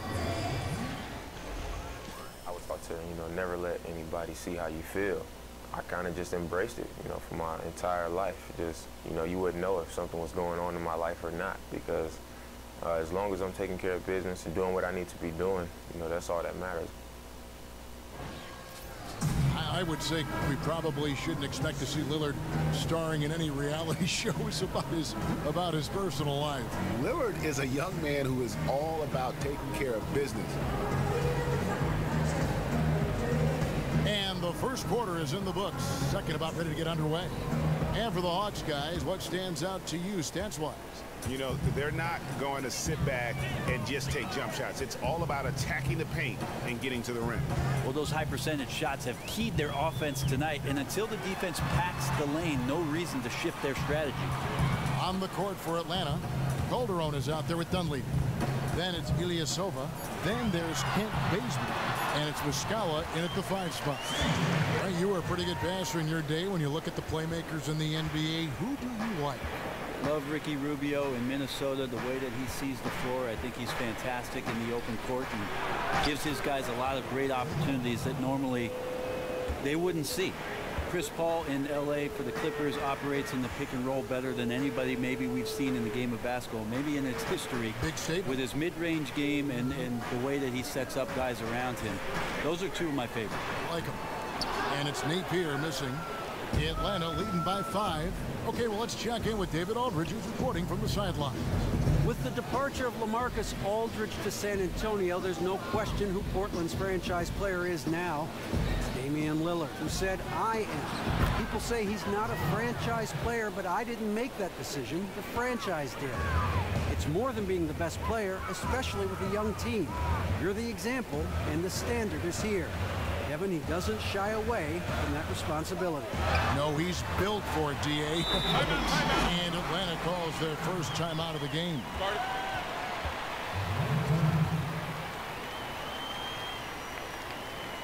Here's of Nurkic. He's checked in for Portland. Turner comes in for Shabazz Napier.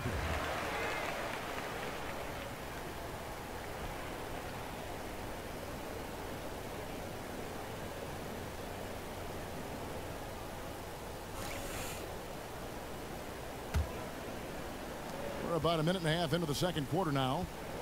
And Blazers coach Terry Stott's doing a great job. Brent, his team has overachieved in recent seasons. I'm not sure if it's overachieved because they've had some tremendous talent.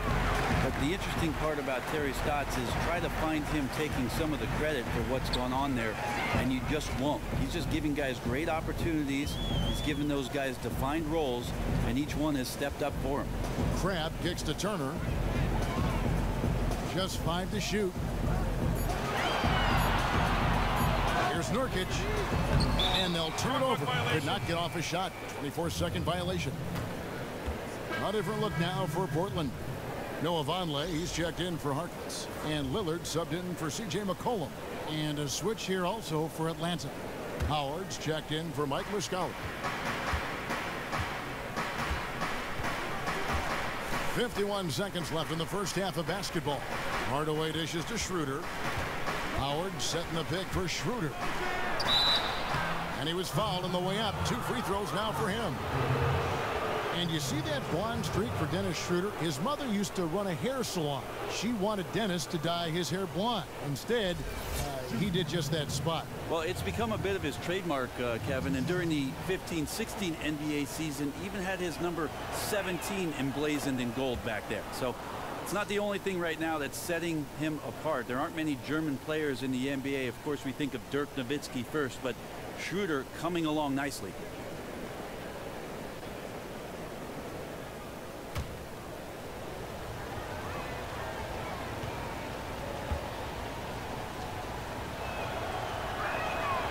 Schroeder hits them both.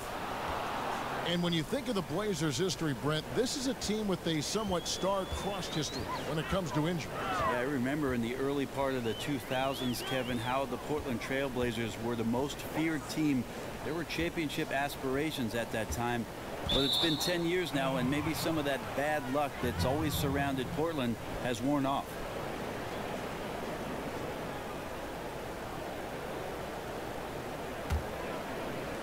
.29 seconds left here in the second.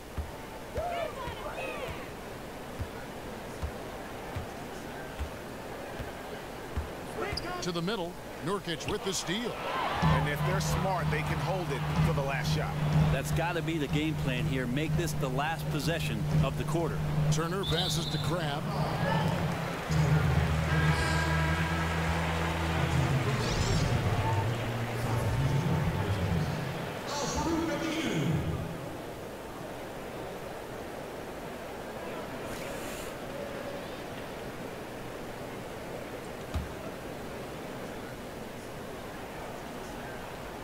Three minutes of action so far in the second quarter.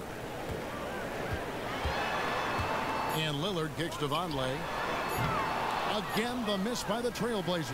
And the first half is now in the books. Hawks lead by 6. And a chance now to send it over to David Aldridge, standing by courtside. David. Thanks, Kevin. Coach, are you content with the look you've been getting and the overall execution offensively? Yeah, both teams are scoring. You know, it's going to be the team that decides to get some stops. Defense always wins at the end. Thanks, Coach. Back to you, Kevin. Thank you, David. And we'll be right back after halftime to start the third quarter. See you in just a bit. It's the 2K Sports Halftime Show. Hi again, everybody. Ernie Johnson here with Shaquille O'Neal and Kenny the Jet Smith. Welcome to the 2K Sports Halftime Show. Dwight Howard had no problems getting going. He had 9 points and 1 rebound. Kenny, what was your take on Atlanta? I was super impressed with their shot selection. I think that was part of the strategy coming in. They wanted to be patient with the basketball, move it around, and get high percentage looks. Obviously, that's going to be big. Shaq, how do you think Portland played? The second half is gut check time for the defense. Allowing over 60% shooting is weak sauce. Weak barbecue sauce, weak Butterfinger sauce, weak sauce, period. The coach needs a light fire under these guys. If you don't want to do it, I'll do it, Ernie.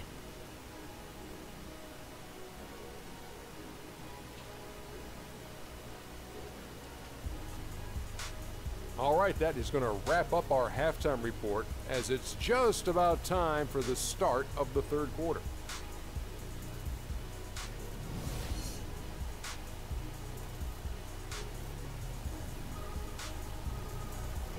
High above downtown Portland, you get the great idea of the beauty of the city, folks. Welcome back, everyone, to the Pacific Northwest. Welcome back, everyone. The second half about to get underway, and it's been a close one so far. One of the stories here, Dwight Howard, getting it done today. And his play in that first half, how about the discipline to go along with the efficiency, guys? His shot selection was just perfect. Might also look at the coach and his game plan in terms of trying to find those good looks. They'll be looking to do the same here down the stretch.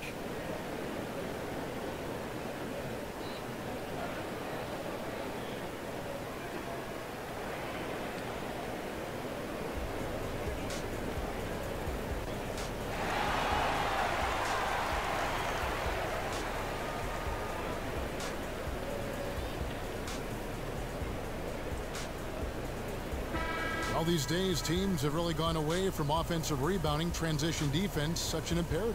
Well, I think Greg Popovich started it off in San Antonio, and then Doc Rivers adopted it in Boston for many years because the numbers will tell you the percentage chances of grabbing an offensive rebound for your basketball team are not very good.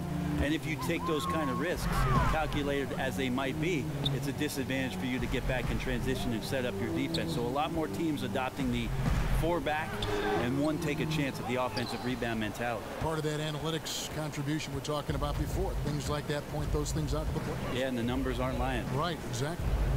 Lillard and McCollum, the explosive backcourt pair. Turner is out there with Mo Harkless. And it's Nurkic in at the 5 down low.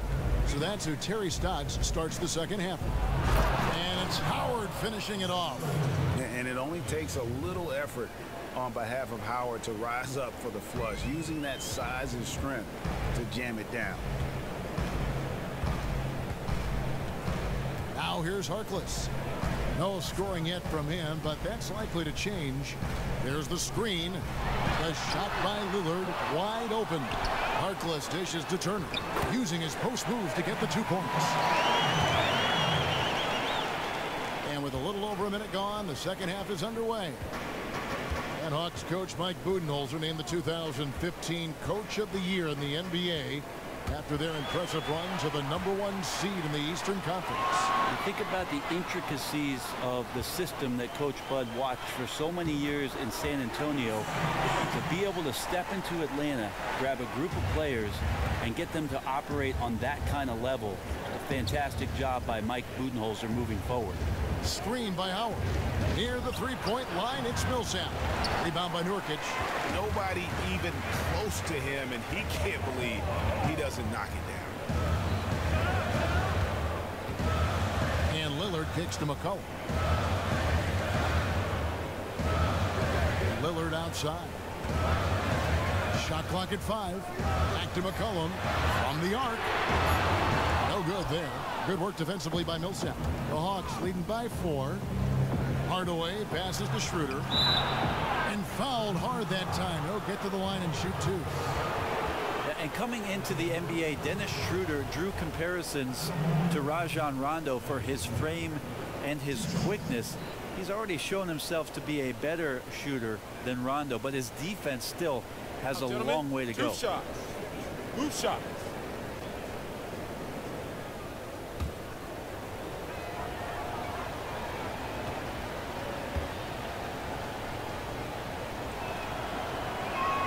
That's good from Schroeder. And Brent, you think of the comparison between Rondo and Dennis Schroeder. They both have a certain cockiness to them, don't they? Yeah, they play with some bravado out there, and that's one of the first things that you notice about Schroeder. Great confidence. He doesn't back down from the challenge that anyone offers up. So Portland ends up going with the new group.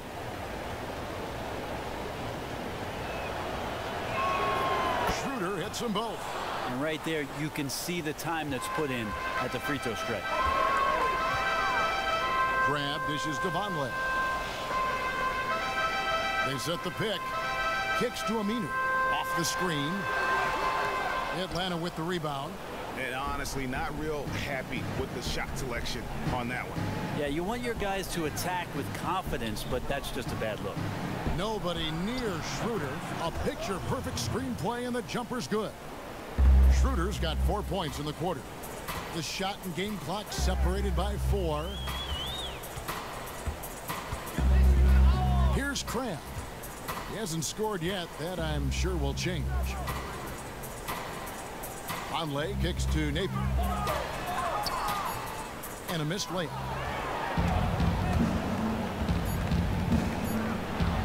Lets it go. Can't connect. Showing impressive agility there for his size as Zealy alters that shot. The third quarter comes to a close. Hawks on top. They're up by 8. From Portland. We're back in a moment.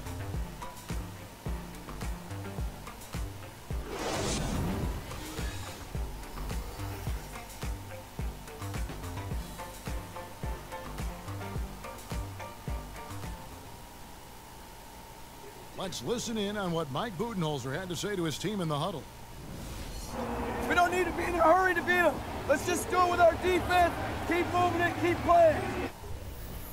Poised aggressiveness, guys. I think the message there from Mike Budenholzer, asking for energy, asking his guys to mount an attack.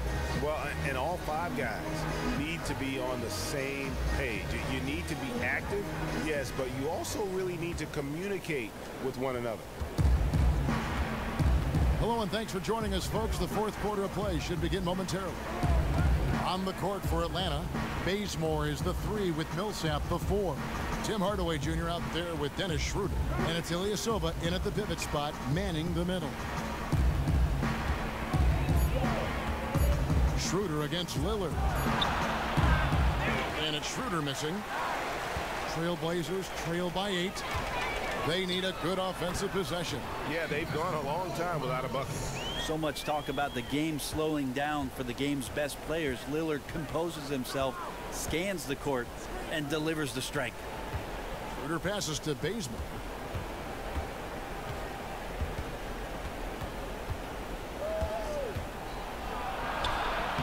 And he overshot that one, missing. That's one he knows he should have framed. And the foul called on Paul Millsap. That's his first foul. You know what? Tried to step in and cut him off, but just didn't get there quick enough. Nurkic checked in for Azili. Then for the Hawks, Howard comes in for Ilyasova. And it sprints in for Kent Bazemore. Lillard outside. Back to McCollum. Here's Harkless. Here's Nurkic. So he gets the whistle. Contact on the way up and 2 shots coming up.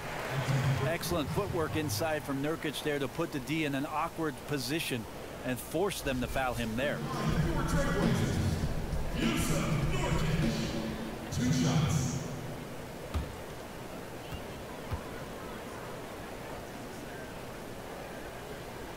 And no good as the first free throw, missing for him. We'll see if he can nail the second.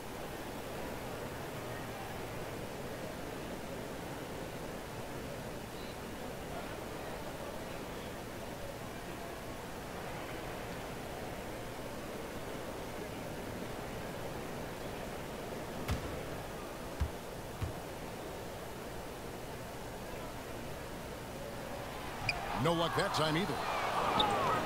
The Hawks leading by 6. Here's Schroeder. Hardaway dishes to Schroeder.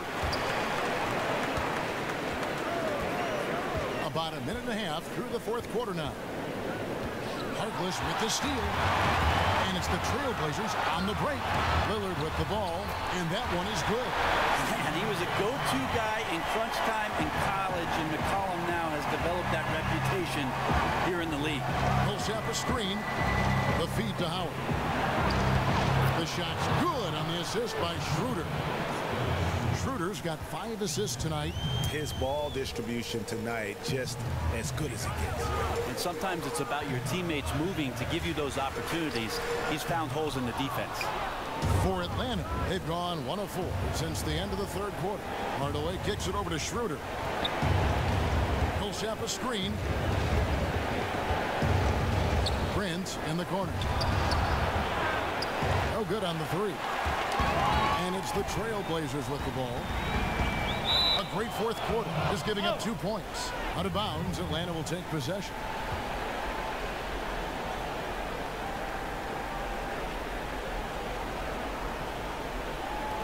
And he commits the intentional foul.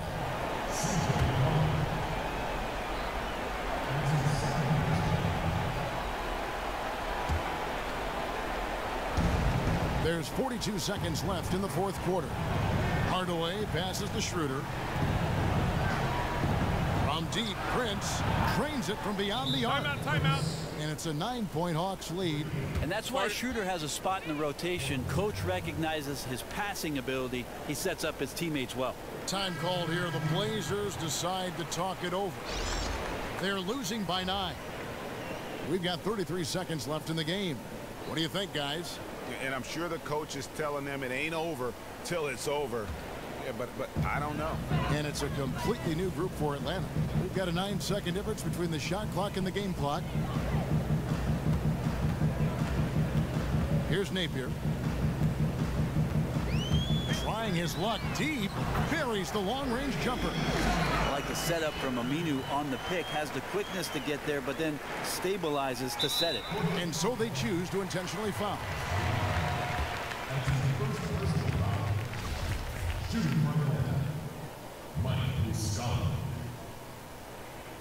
Taking 2 shots.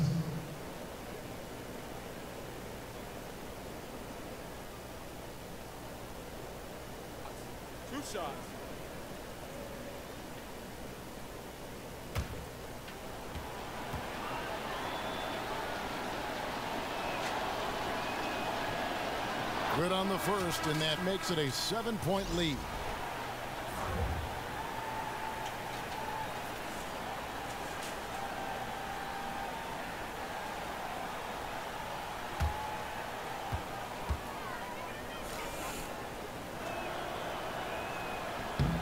And he hits both free throws here. So now it's an 8-point game. Now a timeout called by Portland. They trail by 8. 17 seconds left in the fourth quarter. Guys, what do you think? You know, I think he's just trying to send his team a message, you know, not willing to give up on this game just yet. Just trying to instill that fight in this group. But you still can't control the outcome, only playing your hardest moment to moment. That's what he's getting through to them now. Nurkic dishes to Aminu. Again, the miss by the Trailblazers. And here's Calderon.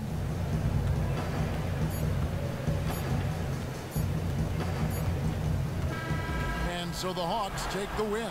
This was a very strong showing for him, Greg. Not necessarily a runaway win, but one they'll feel very good about. And let's face it, anytime you can go on the road and win in the fashion they did, you have to feel good about it. Really an outstanding effort all the way around. It's time now to go courtside as we send you over to David Aldridge from the sideline. David, take it away. Thanks, Kevin. Jose, the offense really working tonight. What were you saying to the team before and during the game about your offensive approach? The only thing I wanted to say to the guys today was just be a little bit more patient. Don't go too fast. If we don't have a good shot, let's just run like a high screen or something. It's a better option than a bad shot, you know. So I think we understand that. We execute a little bit better the plays. The ball went where we wanted to. So I think it was great. Everybody did a great job today. Yeah, everything looked like it was working, Jose. Thanks for your time. Back to you, Kevin. David, thank you as always. And that'll wrap it up, folks. So for David Aldridge, Greg Anthony, Brent Barry, and the whole 2K Sports crew, this is Kevin Harlan thanking you for being with us. We'll see you later. The 2K Sports post-game show. Kevin, thank you. Superb. And now let's move on to the presentation of our Jordan Player of the Game, Dennis Schroeder. You know, tonight he put up his high for the season, found his rhythm, never let up. Just a terrific scoring effort all the way around. Tell you what, he was not one of the guys the fans thought they would beat them, but that's exactly what happened. He went out there and played the best game of his life, and it's the #1 reason they're walking out of that building with a win. From an offensive standpoint, he deserves a pat on the back tonight. He helped his team set the tone and the pace early on, gave the defense fits. Can't ask for much more. And that is a wrap, everybody. Thanks for joining us this evening. For Shaquille O'Neal, Kenny the Jet Smith, Kevin Harlan, the entire 2K Sports crew, this is Ernie Johnson. See you again soon.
It's the 2K Sports pregame show, brought to you by Kia. Hello, basketball fans. Welcome to the NBA on 2K Sports, along with Kenny the Jet Smith and Shaquille O'Neal. I'm Ernie Johnson. We'll watch the Charlotte Hornets in this one as they go up against the Grizzlies out in Memphis.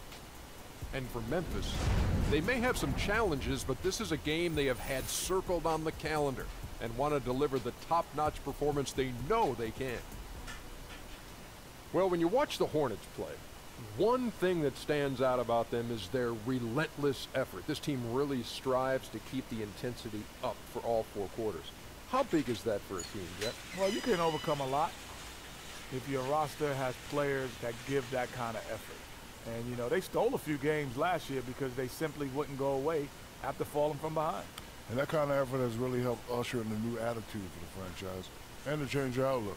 This team is really committed to winning. Do you have intensity all the time, Shaq? Most of the time.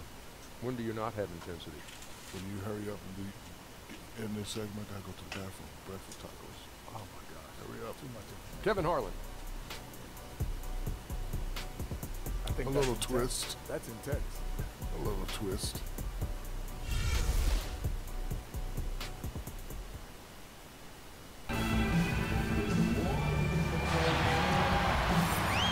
Bringing you an interconference matchup in this one as the Hornets take to the road. We've got some terrific NBA action in store for you today. Along with Steve Smith and Greg Anthony, this is Kevin Harlan. And our friend on the sideline, Hall of Famer David Aldridge, you'll be hearing from shortly. And before we get underway here, let's send it over to Hall of Famer David Aldridge, who was able to talk with Steve Clifford. Well, the Gasol brothers, Pau and Mark, have a mutual love and respect that belies their sibling rivalry. Even as teammates playing for Spain, their battles in practice were legendary. Ricky Rubio said, "I've never seen 2 dudes fight that much, and then, after all of that, hug each other and be brothers." Mark said, "We enjoy competing at the highest level with each other. We challenge each other and push each other every day." Great story, David. Thank you. What I like about these 2 teams, Steve, they've got a wealth of experience, a lot of veteran savvy out there. You know what, Kevin, historically, if you go back, teams with guys that have more veterans usually win championships. You know, older guys, but they just know how to get it done. All right, ready to go? Ready to go? So the Hornets win the tip. All right, let's set the floor, courtesy of Gatorade. All fueled up and ready to go. On the floor for Charlotte, Batum teams up with Kid Gilchrist on the perimeter. Marvin Williams is out there with Cody Zeller. And it's Walker in at the point.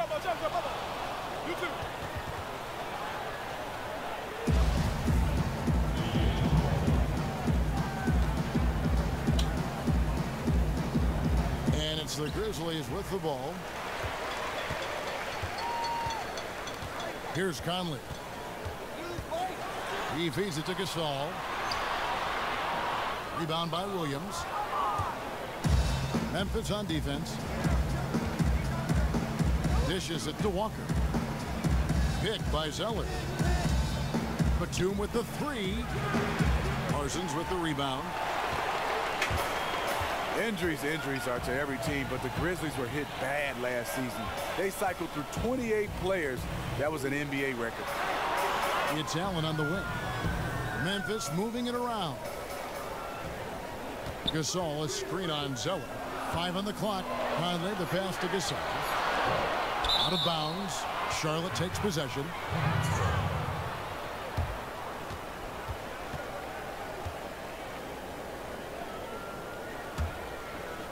A little over a minute gone here in the first quarter.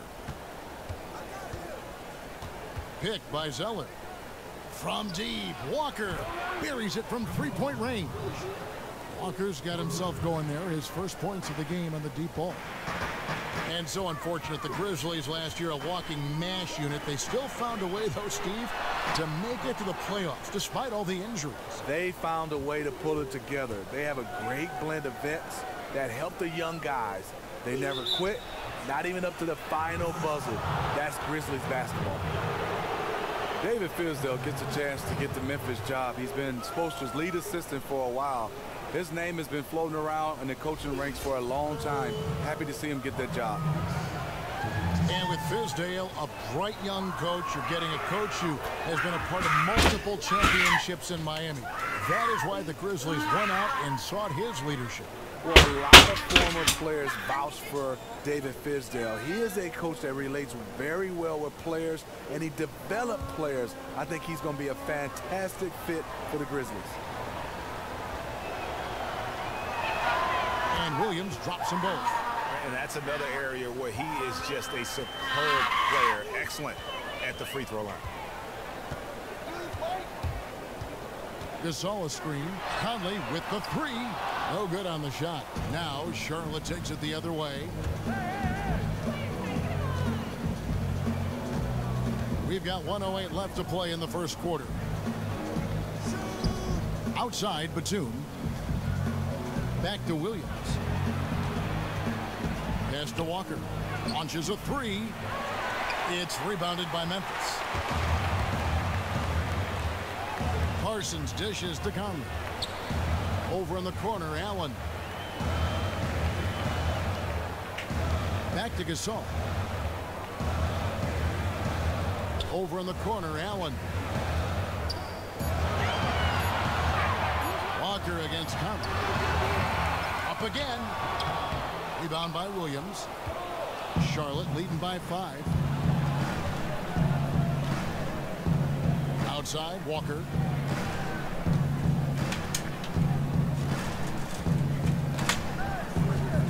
Puts it up. And the Hornets miss again. Not sure what the D was doing there. Clearly a breakdown. You can ill afford to give a guy like him that good look. Really bad mental lapse by the defense, yet he did not make them pay, surprisingly. And that does it for the first quarter. Hornets ahead, up 5. And we'll get things started in the second quarter when we return.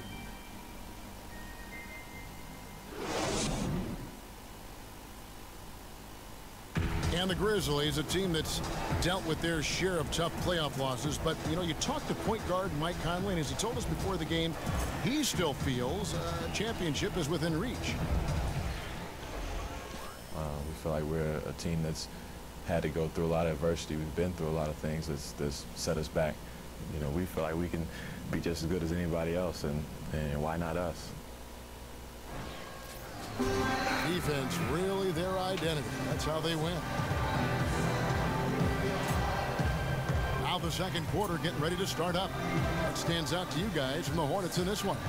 I just don't know that you're going to see a better quarter defensively than what we saw in the first. Yeah, they were in total lockdown mode there. Can they keep it up for their entire game? It remains to be seen. Down low, the tough pair of Zebo and Gasol.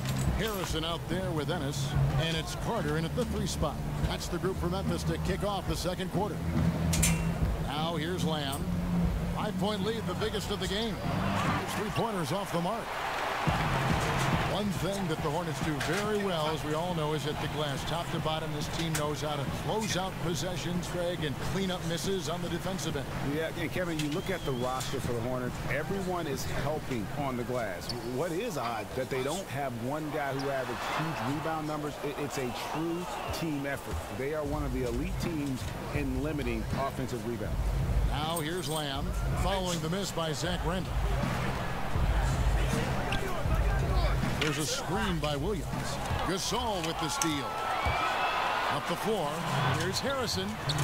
And another miss by Memphis. Hornets leading by 5. A minute 50 left in the first half. There's the pick.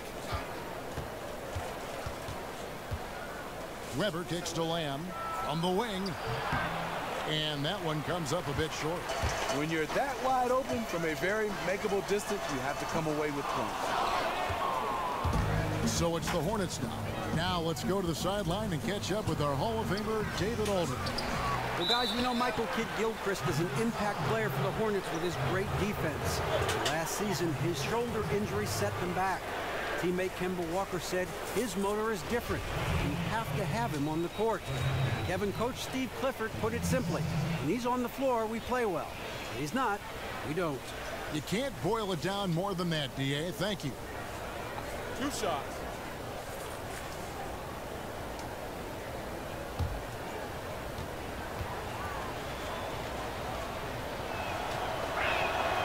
That free throw missing. You know, Memphis is a hard town, one of the league's smallest markets, too. The second fewest television households in the NBA, Steve. Despite that, the Grizzlies have always enjoyed outstanding fan support.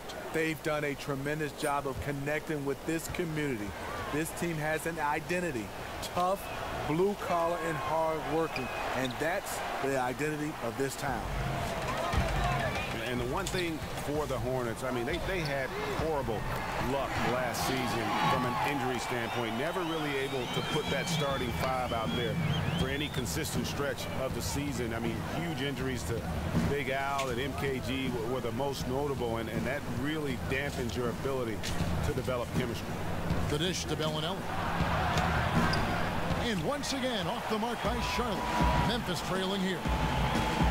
Ennis passes to Harrison. Outside Gasol. There's the screen. And it's Ennis, top of the key. From deep. Zeller grabs the board. And for the Hornets, injuries are a tough obstacle to overcome. They were able to fight through some of that, but surely it slowed them down. Yeah, Kevin, it's just hard to get into a rhythm when you're missing key components. Luckily, though, I think it gave the Hornets a chance to give minutes to younger guys and get them some confidence. Here's Harrison. Frank Kaminsky making his last shot to the inside. Here's Gasol. Knocks it down from 7 feet. Gasol's got his first bucket in this one. Marc Gasol is a workhorse down deep, just rising up and throwing it down. Now, here is Weber. And it's Kaminsky at the elbow. And we're through the first half of basketball here, and what's been a good one. Hornets lead by 2. Live from the FedEx Forum, you're watching 2K Sports. And now, the 2K Sports Halftime Show. First half in the books. Ernie Johnson, Shaquille O'Neal, Kenny the Jet Smith. Welcome back as we break down all the action. The first quarter for the Hornets was fairly even. At the end of one, they were able to end up with a 5-point lead.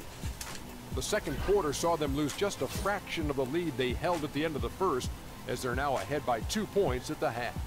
Kenny, let's get your take on Charlotte.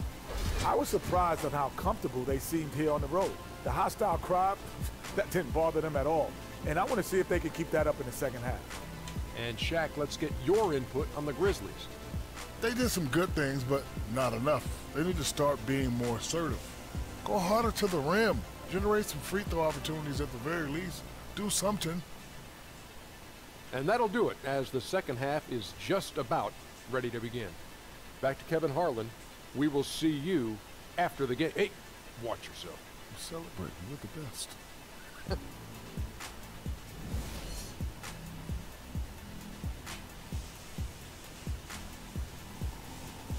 We're back with you here in Memphis, Tennessee. A gorgeous look at the skyline here in the birthplace of rock and roll.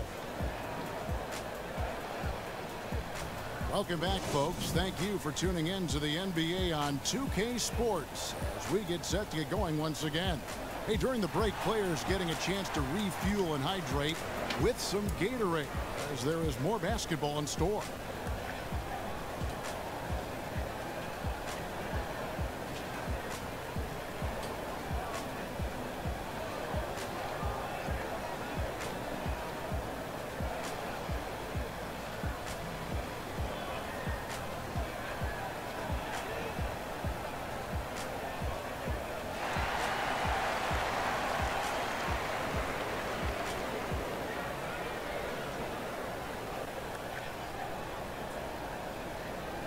Well, so many great defenders in the NBA right now, Steve. And if you were in the league today, who would you least want to see as the player assigned to defend you? A lot of these guys. Kawhi Leonard. Kawhi Leonard would be, I think, a nightmare. Yeah. I think Tony Allen would be one of those guys that I just said, well, please stop. He's everything. He's tough. He's defensive-minded. He can score when he needs to. You know, he's a guy that will pick up some stuff here and there. Boy, his calling card is defense and toughness. It is. It is. He would be tough, wouldn't he? It would. He'd make you better if he was in practice against you every day, wouldn't he? Huh? You like those type of guys if they're on your team. Yes. Setting the floor for the Hornets. Batum teams up with Kid Gilchrist on the perimeter. Cody Zeller out there with Williams. And it's Walker in at the point. Lets it go with a three. Good work defensively by Conley. Memphis leading. And on our sideline, our reporter, David Aldridge. Well, Kevin, the Grizzlies are starting to show their age a little bit. Last season was an example of that, but they still have that throwback style of play that's hard to gauge. Marc Gasol said, the game is evolving, and we as players and as a team have to evolve. Have to change things and adjust. You need tweaks and counters from game to game and year to year. Kevin? All right, DA, they know they needed more shooting. That free throw missing. Tony Allen, and I know best, calling one of his games. He motioned over to us at the table, letting us know he was first team all defense, one of the best perimeter defenders we have in this league.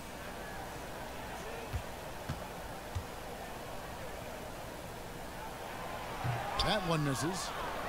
And Tony Allen takes up all your airspace as Navy's just suffocated. A lot of guys play defense, but Tony Allen, like you said, he wants to get right in your airspace. He forces a lot of turnovers, and he's never shy about making some contact. He was voted the toughest player in the league by a survey of the GMs. Here is Conley, following the three by Charlotte. Green, the screen. Parsons outside. Lets a floater go. Zeller grabs the board. Zeller's got 3 rebounds now in this one. Here's Williams. And a foul called on the shot. Got him on the way up that time, so he'll shoot 2 right here.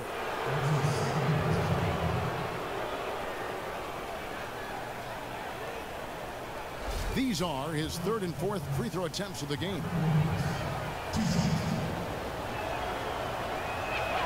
And the first one drops. And the Grizzlies, with quality play, Steve, over the years in their front court and at the point guard position, they've struggled to find the long-term starters, however, on the wing. Especially on the offensive end. It's been a rotating cast. Tayshaun Prince, Jeff Green, Courtney Lee, Vince Carter, Matt Barnes, Lance Stevenson, and the list goes on and on. They need guys that can score from the wing position. 3rd quarter of basketball. We're about a minute and a half in. Conley dishes to Green.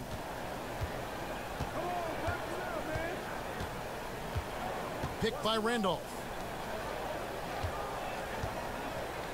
Shot clock at 6. Kid Gilchrist with the steal. And now Kid Gilchrist running the floor all by himself. It's as if the defense just let him go. I think, you know what? He sniffed out the opportunity on the break. That's called cherry picking. 58 seconds left in the 3rd. Here's Randolph. And the shot is good, dropping in off the front of the rim. Randolph's got his first 2 points of the night. And Randolph's skill in knocking down the mid-range jump shot is important to this team. Helps to have a big man with a jumper. Important points there. Got him on a nice play, getting the ball inside and right to the bucket. Now here's Conley. Allen kicks to Green, and he slams it in. And that's how it's done. I mean, find that hole in the D and then go hard to the rack. Maybe that hole was a little bigger than it should have been. It looked like a total breakdown to me there. He exploited that hole perfectly and made them pay. Here's Batum, and it's good, 2 points. And the Hornets lead by 6.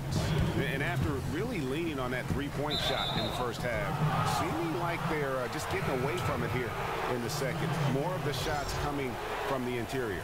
Yeah, really good defensive play to cut him off there and square up. 19 seconds left in the 3rd. And here's Walker.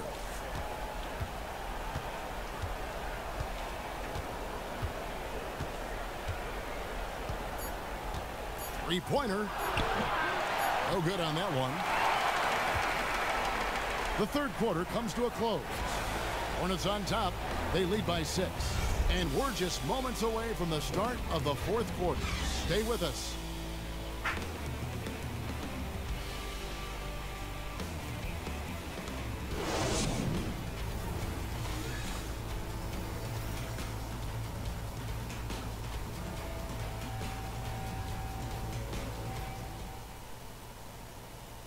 And now let's take a listen on head coach Steve Clifford.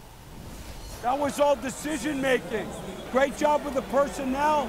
We didn't get spread out, and we ran down the rebounds. Those are the ones we're going to get. We got to get those long rebounds. And Steve Clifford emphasizing hustle, especially with respect to rebounding. You know, teams are addicted to long-range shooting nowadays. That leads to a ton of long rebounds, and if you don't pick those up, it puts you at a disadvantage. Welcome back as we get rolling once more. The fourth quarter right ahead in what's been a very well-contested game. Conley and Allen working once again together in the backcourt. Down low, the tough pair of Zebo and Gasol. And it's Carter in at the small forward. That's the lineup in the game for Memphis. Tony Allen has carved out a nice role for himself in this league. A big-time defender who brings a ton of energy each and every possession. 2 shots. Shooting 2.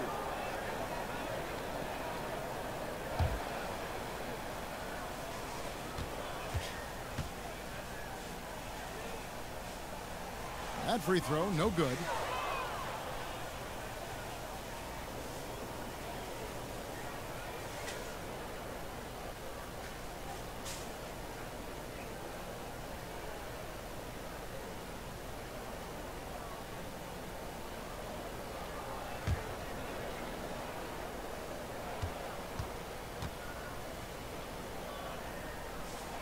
And he can't make the second free throw either. Missing both.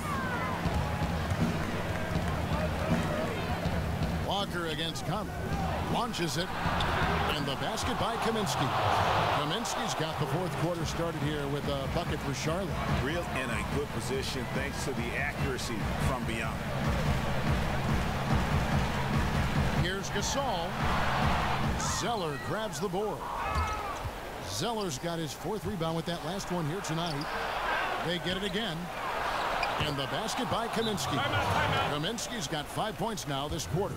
Plays like that, the hustle plays on the backboard, the second chance points that have really caused problems all day for the defense. They are being outworked, outgunned, and getting their lunch handed to them. Williams, he's checked in for the Hornets. Weber comes in for Marco Bellinelli. All right, let's catch up with our sideline reporter, David Aldridge. Kevin, during that last break, I heard David Fizdale talking to his team. He said, fellas, I know you're tired, but you can't coast now. You've got to go harder. This game is in sight. We got to power through and get it. Words from a champion. Back to you.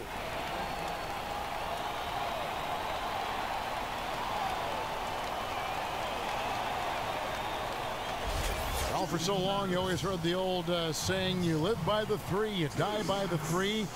Team shooting more three-point shots now, Smitty, than ever. Is it time to retire that cliche and say, you know, well, it's part of the game. That's a standard in the game. You know, Kevin, no. I think the Warriors just have an asterisk. That's it, because they won the championship. So good. They won the championship, and if they keep winning, you'll keep saying Warriors. But if you don't win the championship, yes, you keep shooting the 3 ball, but you might want to find a way to hit some 2s because everybody can't shoot it like the Warriors. Gasol hits them both. In terms of big man, he is certainly one of the better free throw shooters in this league. Here's Williams. Back falls. Nice feed that time from Walker. Williams has got the lead up to 11 now for the Hornets. With the floater, and Gasol lays it in. What a beautiful touch on the floater from Gasol. That's a shot he can hit when he has space. Left side, Walker. And it's going to be 2 free throws. Drew contact on the shot. Really the right play defensively. If you can't block, force him to the line.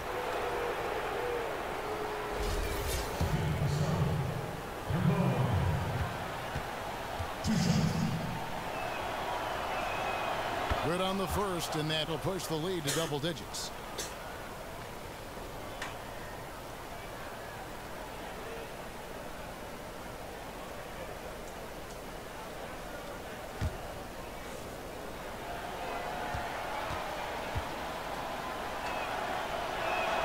And so Walker nails both of them. Here's Conley. 1:39 left to play in the final quarter. They set the screen. Shot off the screen. And with that, the Hornet lead is cut to just 9 points on the basket from Gasol. When Gasol feels the D playing off of him, he has no problem going right up with the shot. Great confidence from the big man. Outside Williams. Walker with his screen for Williams. Lamb passes to Walker. Just 5 to shoot. Fires it up. Walker missing again. Grizzlies have gone 2 of 3 from the field to get the fourth quarter started.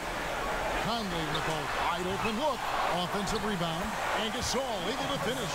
It's not easy to box out Gasol. He's very good at using his length to track down second chance opportunities. Weber kicks to Walker. Good on the baseline, Jay. Timeout, timeout. And the Hornets lead by 9. Timeout called the Grizzlies. They're trailing by 9. There's 49 seconds left in the fourth quarter. Parsons checked in for Vince Carter. And then for Charlotte, Zeller, he's checked in for Kaminsky. Michael Kidd-Gilchrist comes in for Lamb. And it's Batum in for Weber.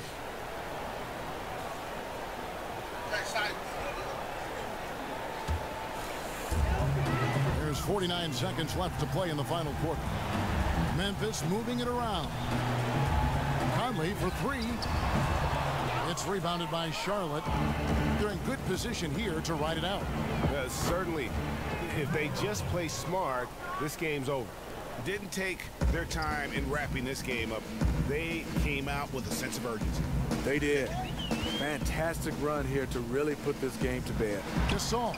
And that one falls coming off Conley's feet. Marc Gasol scores from so many spots on the floor, utilizing his length and wide frame incredibly well on offense.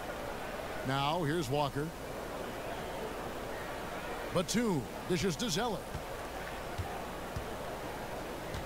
Here's Walker. And it's Randolph with the rebound.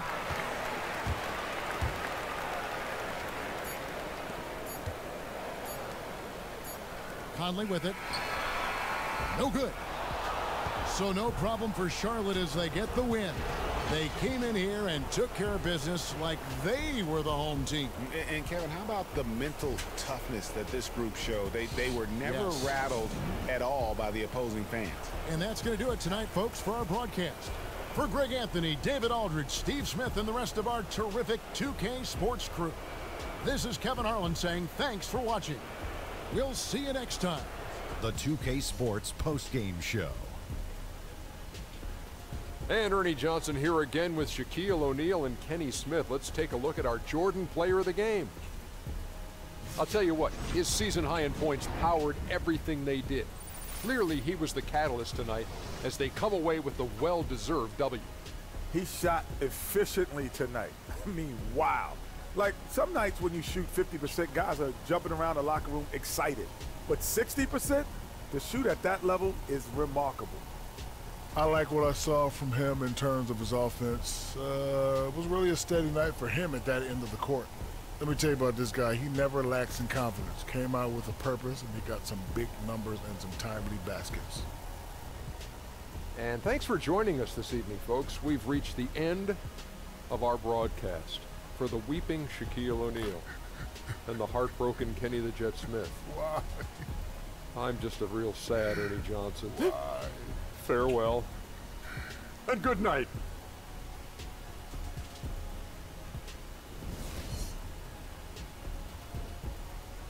Stare male non mi importa più. Sono in controllo di me stesso ora che sto imparando come camminare. 2000 strade in una vita sola, io divago diviso tra le due cose che amo, come il dottor Zivago. Ho fatto il miracolo, in viaggio tra le due sponde del lago. La carta è diventata un drago e ho affilato le unghie. Chi mi capisce mi raggiunge, o lo fa quando sarò arrivato al dunque. Non posso più aspettare di accontentare chiunque, se so che non ci riuscirei comunque. E non mi importa più di tutto ciò che è stato, non c'è la rabbia e la paura che mi ha spaventato. Adesso sono qui, dove tu mi hai lasciato, tra le mie braccia stringo ciò che sono diventato. Sono diventato questo, al resto non ci penso più, basta un attimo adesso. Al resto non ci penso più, sono diventato questo. Al resto non ci penso più, basta un attimo adesso.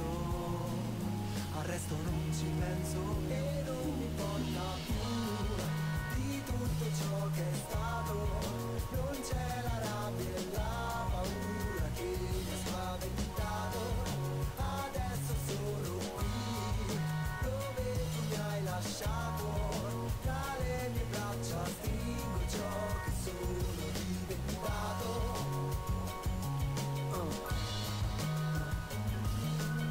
Ora sto bene, io ora sto bene, ora sto bene, io ora sto bene, ora sto bene, io ora sto bene. Ora sto bene, io ora sto bene, ora sto bene, io ora sto bene, ora sto bene, io ora sto bene.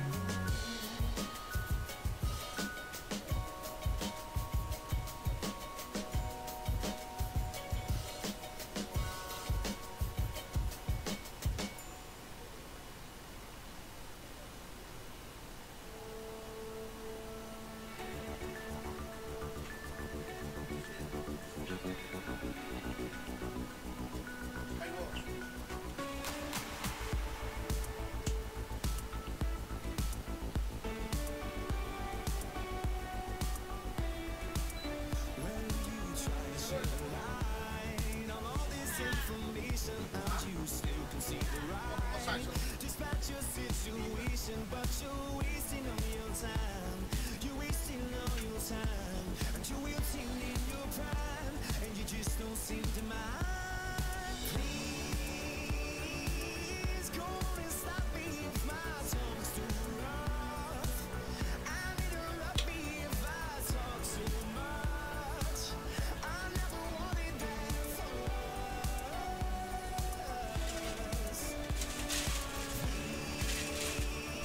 These clouds ricochet off of our empty walls.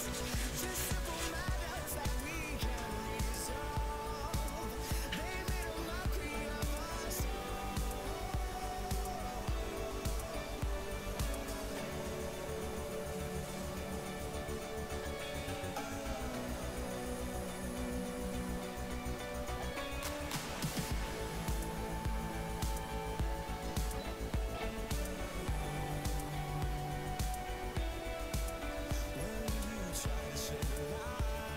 on all this information, and you still can see the right.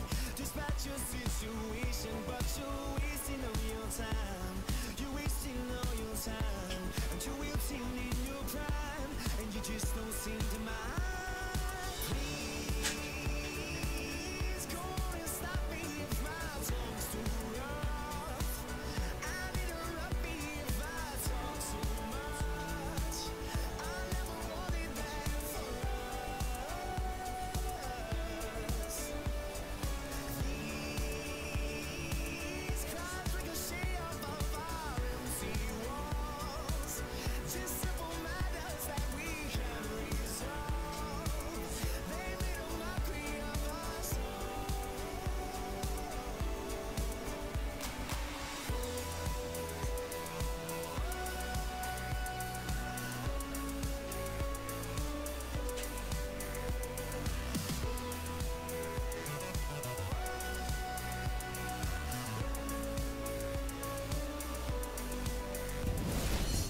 It's the 2K Sports pregame show, sponsored by Kia. Hello, everybody. Ernie Johnson here. I'm joined by Kenny the Jet Smith and Dr. Shaquille O'Neal. Welcome to the NBA on 2K Sport. And coming right up, we'll see the Utah Jazz playing against the Philadelphia 76ers. Taking a look at the 76ers, this is a game that may be determined early, and they have made it clear that their focus is to limit mistakes and deliver the defensive and offensive performance they're capable of. And Jahlil Okafor, the former Duke star, came into the league and was an impact player right away. It's rare to see a player with so much polish this early in his career. You and Kenny hate this word, but I'm going to keep on saying that this guy has some of the best feet work in the post and can make defenders look foolish. Yes, it is. Not the fastest, but knows how to use his body to shield the ball, and I love his feet work. Well, I think surprisingly he slipped to number 3 when he was drafted. You have to win in a national championship. I thought he'd go number 1. But right now I think he's got everything together. He's starting to get his act together on and off the court, so he understands that this can make him a star. That does it for us for now. Thank you for tuning in. We'll see you later.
Everyone, 2K Sports brings you the NBA. Kevin Harlan here, and I'm joined by Greg Anthony, Clark Kellogg, and David Aldridge, who's reporting from the sideline. Welcome, everyone, to Salt Lake City, Utah. It's the home of the Jazz.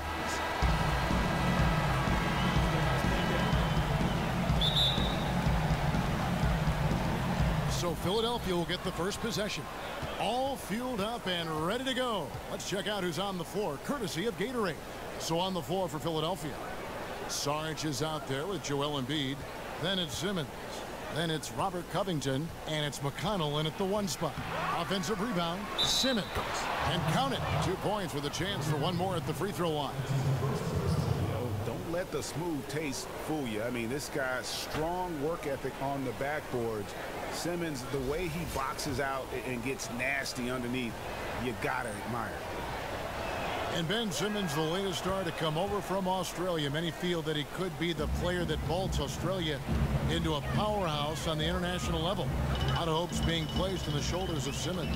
Yeah, fellow Australian Andrew Bogut said that Simmons will most likely be the best Australian player ever in just a short time. I mean, his game translates well in international ball, has the frame and playmaking ability to just carry a team. Hayward can hit.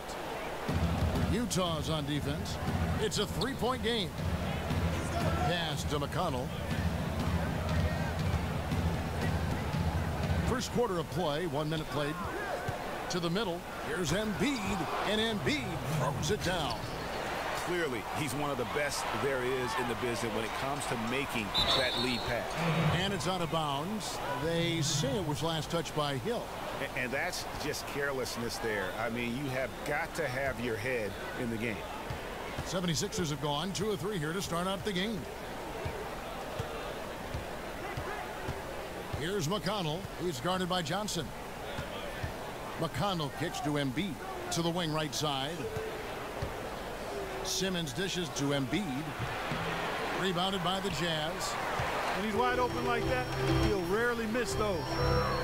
And the new practice facility and basketball operations center, the Sixers starting this season right across the Delaware River. It's actually in a different state, strangely enough, Camden, New Jersey. It's the biggest practice facility in the NBA. And the Sixers building the team up on and off the court. Here's McConnell after the basket by Utah. Embiid the screen. Pass to Covington.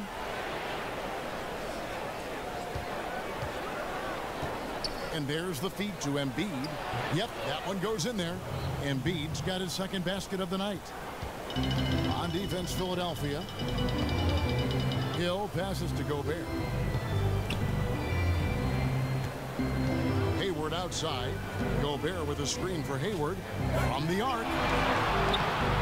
Another shot, and it goes as the official calls the foul. Count it. We'll shoot one more at the free throw line. Defensively, that possession better not start a trend because they just handed him 2 points. Well, I think it's got to serve notice to the defense that it's going to take a much stronger effort than that to contain this guy today. They've got to bring more force if they're going to try to slow him down. Here's what Utah's going with right now. Derek Favors checked in for Johnson. Hood comes in for Joe Ingles, and it's Exum in for Hill. Here's Holmes. Splitter sets a screen. Holmes kicks to Anderson. And misses it off the right side of the rim. And if the shot's not there, you've got to understand that. Move the basketball.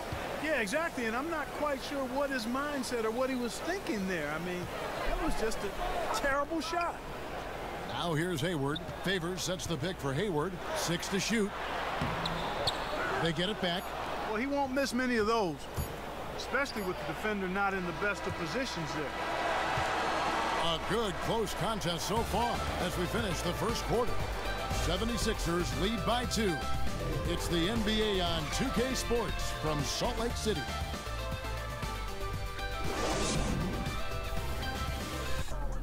On a Tuesday, got your girl in the cut of shade Tuesday. Squad going up. Nobody. Nah. I just did 3 in a row.